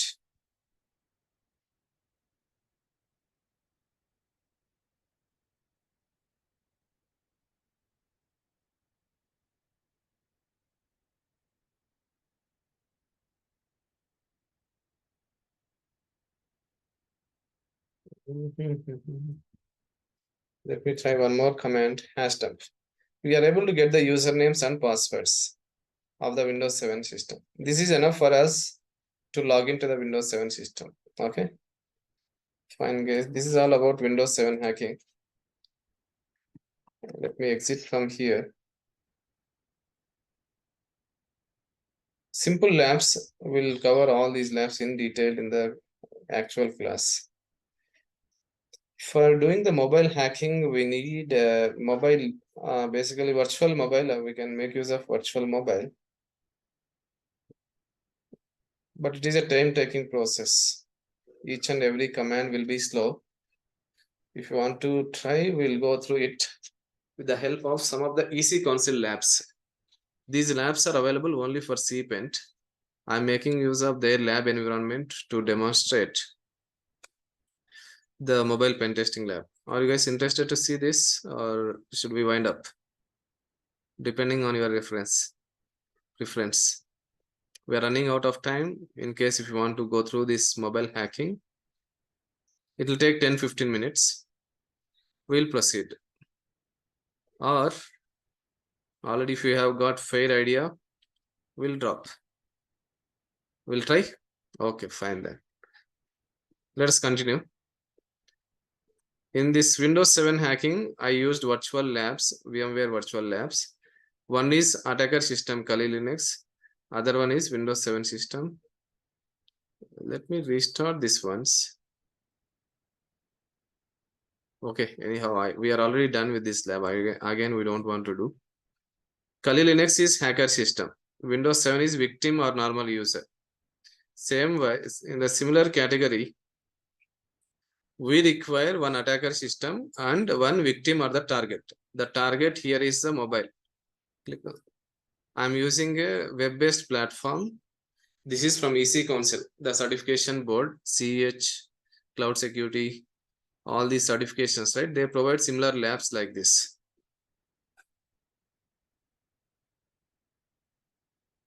If you want to try directly by using physical mobiles also you can try, but it takes some time. You need to do something called port forwarding that you need to configure in your router if you want to directly try by using physical mobile, the real mobile. Just because it is a time-taking process, I am trying to use these web-based labs.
You can see the Windows Server 2019. This is a hacker system.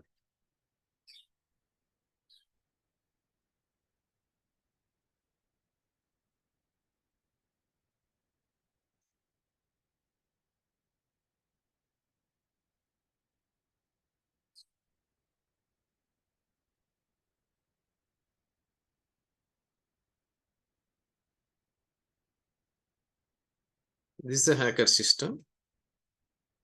And I'm trying to log in this attacker or hacker system.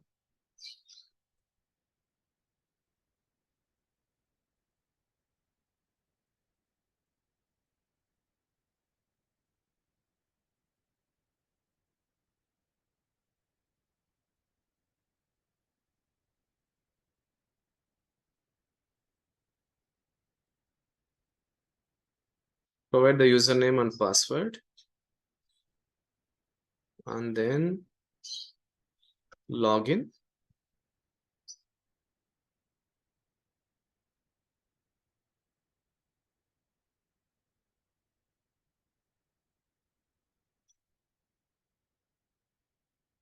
After you log in, there is a tool called Spy Note. That is a tool which we are going to use for mobile hacking.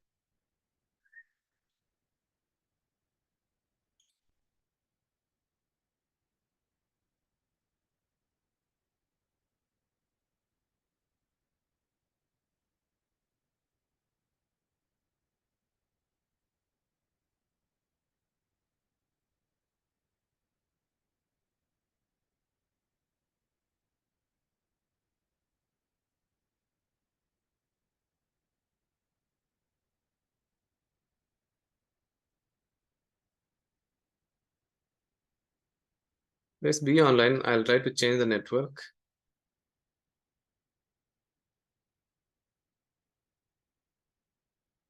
It will be faster if I change to a different network.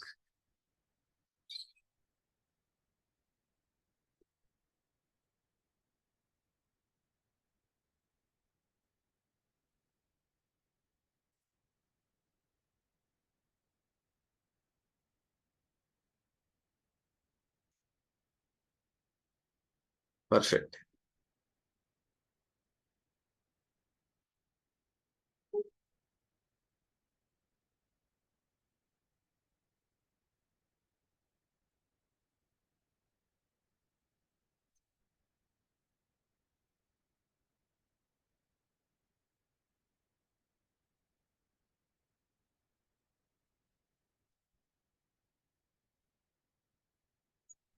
Okay.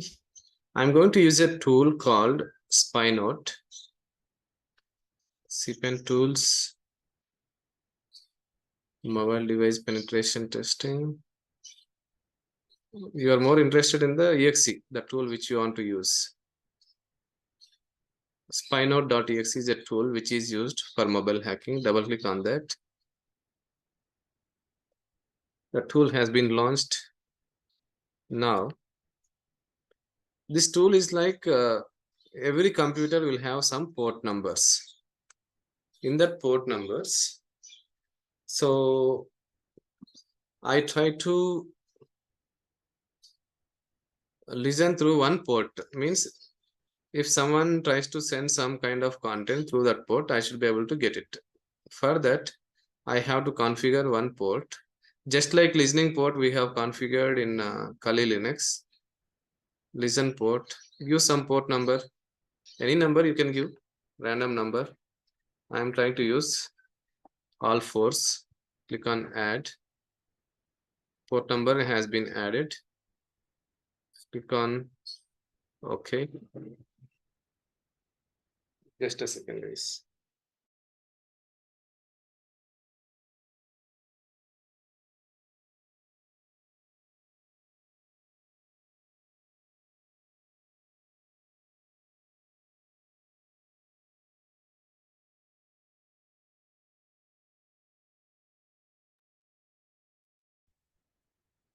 Okay. Now select build client. Build client in the sense, if you want to hack a mobile, you need to send them one malicious file. If I send a file name like hack.apk, does someone clicks on that? Yes or no? If I send a file to your friend or in the WhatsApp, hack.apk file, hack.exe, something like that, does anyone clicks on that? No, right? You send a file with the name like Twitter. Assume like you don't have the Twitter, someone doesn't have the Twitter or Facebook or some gaming app. Definitely they'll try to install it. So for now, I try to give some name like Twitter, Twitter, Twitter, and dynamic DNS. You need to give the IP address of this system. IP address of this system is, let me check that. What is the command to find IP address in Windows?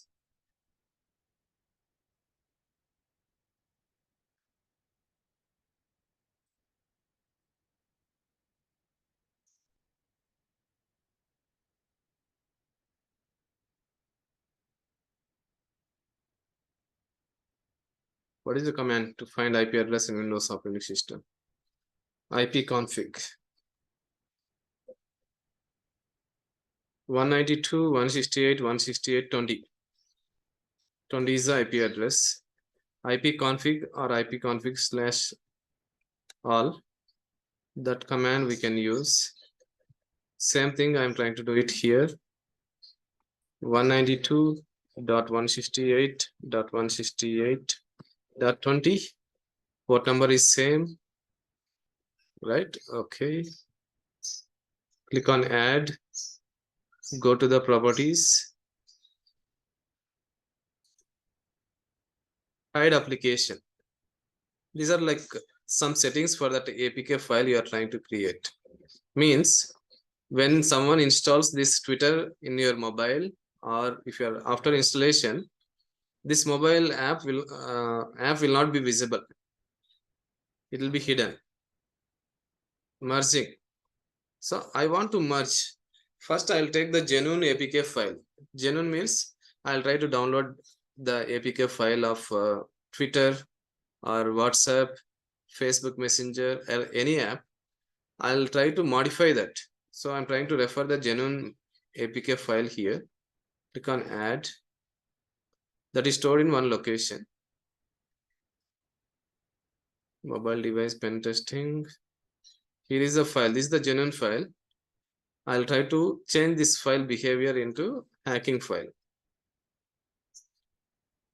Give the package name. The same name I'll give, twitter.apk. Android package kit APK stands for. All the options has been set. Now click on build. Build APK means it is going to generate one file. Okay. And try to refer like where do you store this or what is the reference? Patch release.apk. Click on open. It starts the build process and it will generate a new package. That package we have to use it.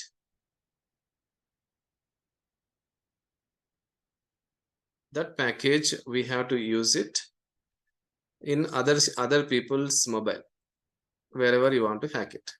Yes, it generated a new file. The old one was genuine file.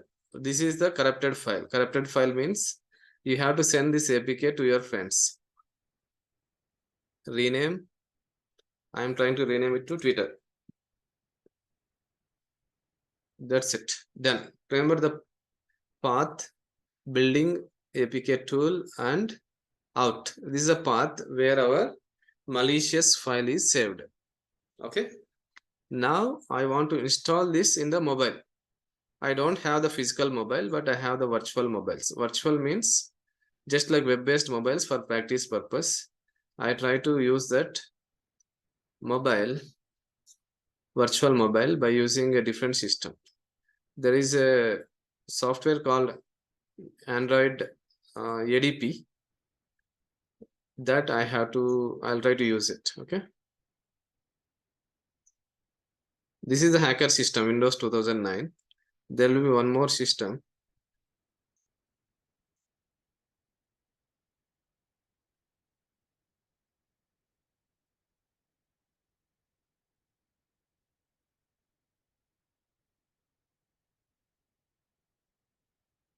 I'm switching to a different system now.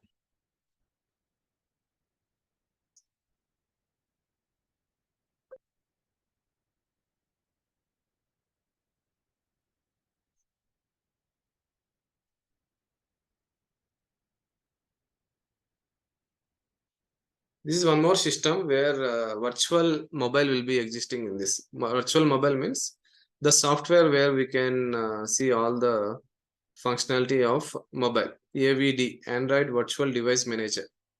So here I can get any kind of version of Android. As of now, I have one version. I'm trying to start that and then trying to set that scale to fit to the screen.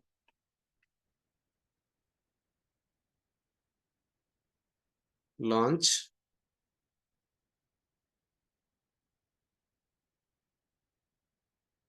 You'll be able to see the virtual mobile instead of real mobile. The functionality will be same.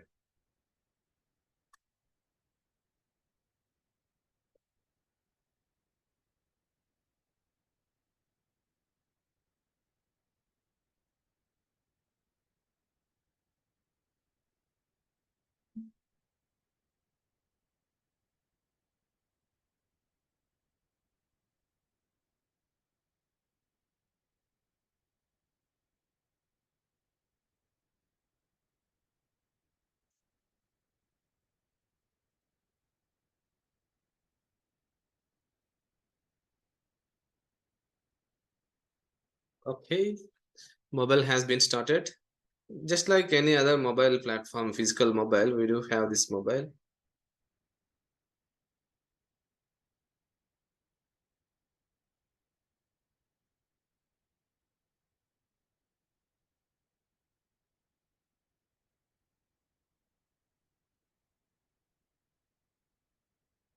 I try to do some changes, means the changes to allow the other applications in the mobile platform. Click on settings.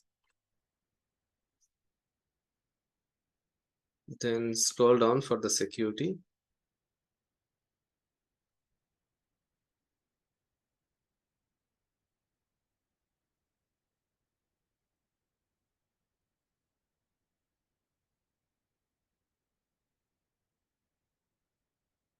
We have to run this corrupted twitter.apk.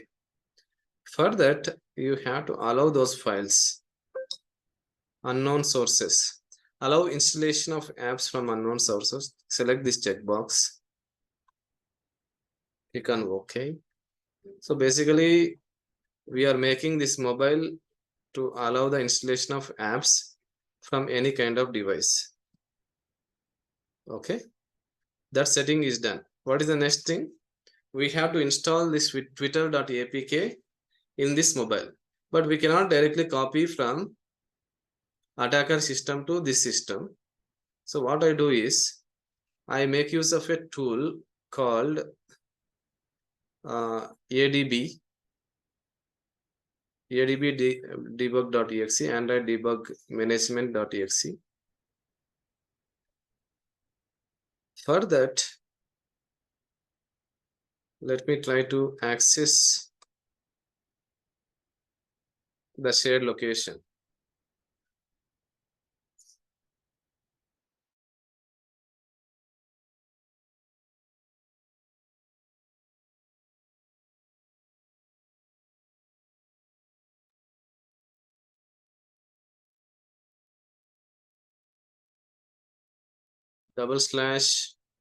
/192.168.168.20. Do you remember this IP address? The IP address of the attacker.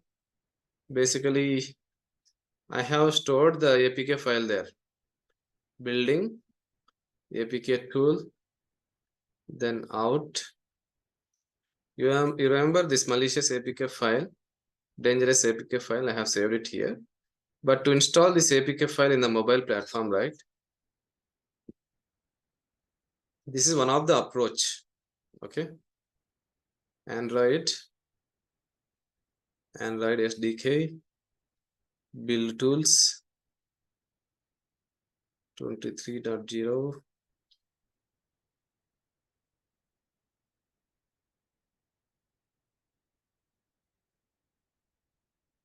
Hold on, let me confirm the location.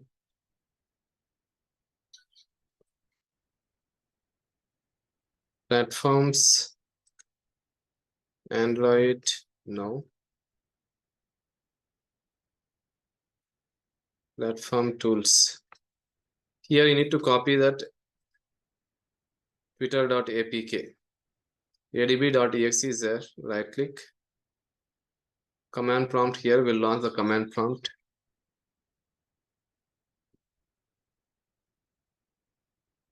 adb.exe space install space twitter.apk. This will install the application directly into your mobile. Instead of directly double clicking on that mobile app, we are trying to run this by using one software. Once this is 100%, you should be able to see the Twitter in your mobile virtual platform.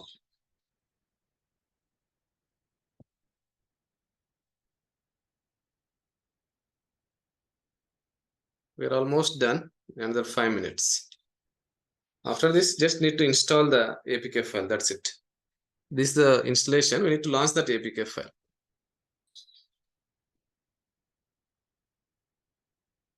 %.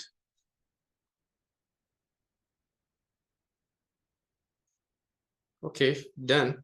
The package is copied into the data local temporary file.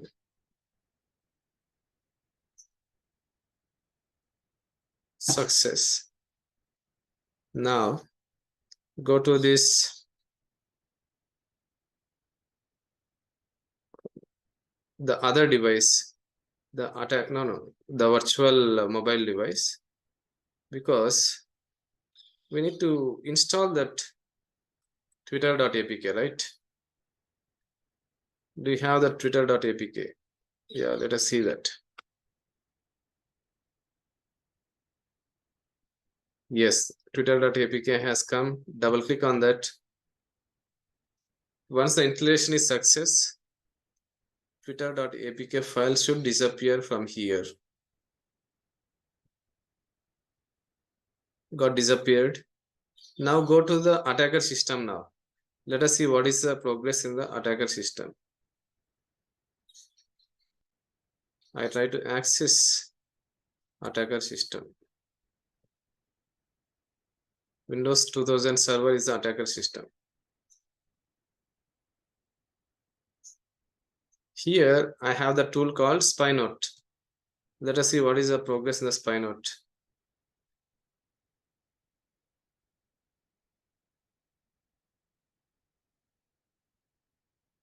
There is some entry, which means that we are listening through port number 444 and we got some entry. Right click, check call manager. These are the calls in the mobile, the recent call list. Name Brown and Irina.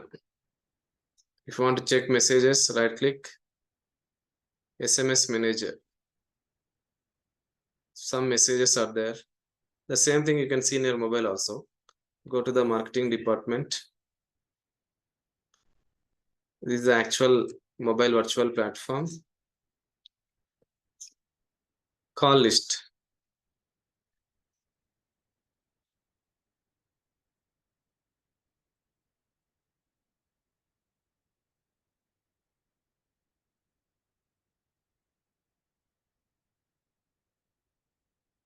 Where do we get this call list? Phone. Brown and Irina. We are able to get the call list. Am I correct? Same thing with SMS. We should be able to get the SMS from here. Whatever the details, Fred Camille Lee. The same thing in the attacker system.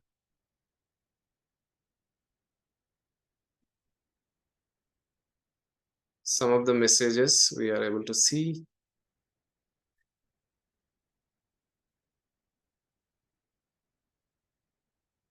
And any other details, right click, keylogger settings. We are able to get the device name, all the details of the mobile, SIM information and everything. Still, like if you want to see the images, file manager, in case if you want to see the details, file manager, DCIM files, some of the images in the Android device, right? This we have done with the help of virtual platform. You can done even for physical mobile. Only thing is you need to configure your port forwarding in the router. Fine. That's it, right? That's all, guys. It was very nice session, and we have covered most of the things. Give your attendance in case if you have missed it. Reach out to our support staff still if you have questions, or you can message me. I'll be more available in the chat rather than the calls. If you want to have direct meeting, you can schedule the appointment with Anvesh and reach out to me in my free time. Whether WhatsApp can be cracked with this tool? We have to install this malicious app. If you want to hack someone's mobile, we have to create a malicious file with the name WhatsApp, send it to your friend, or you need to store that in some location, ask them to install it. You should tell like, okay, we have got some different game, or installing this app will give you 5,000 rupees of recharge voucher. More often you see, right, some of the spam chats, mails. Send this message to 10 of your friends. You will be lucky in the next 1 hour. Nothing will happen. Out of those 10 members, 3 systems will get hacked. That's it. So those kind of social engineering attacks will happen with the help of these malicious files. We are going to cover mobile, web, network, and API as part of JOP. Any questions? We have got last 3 minutes. 1 o'clock, we'll wind up the session.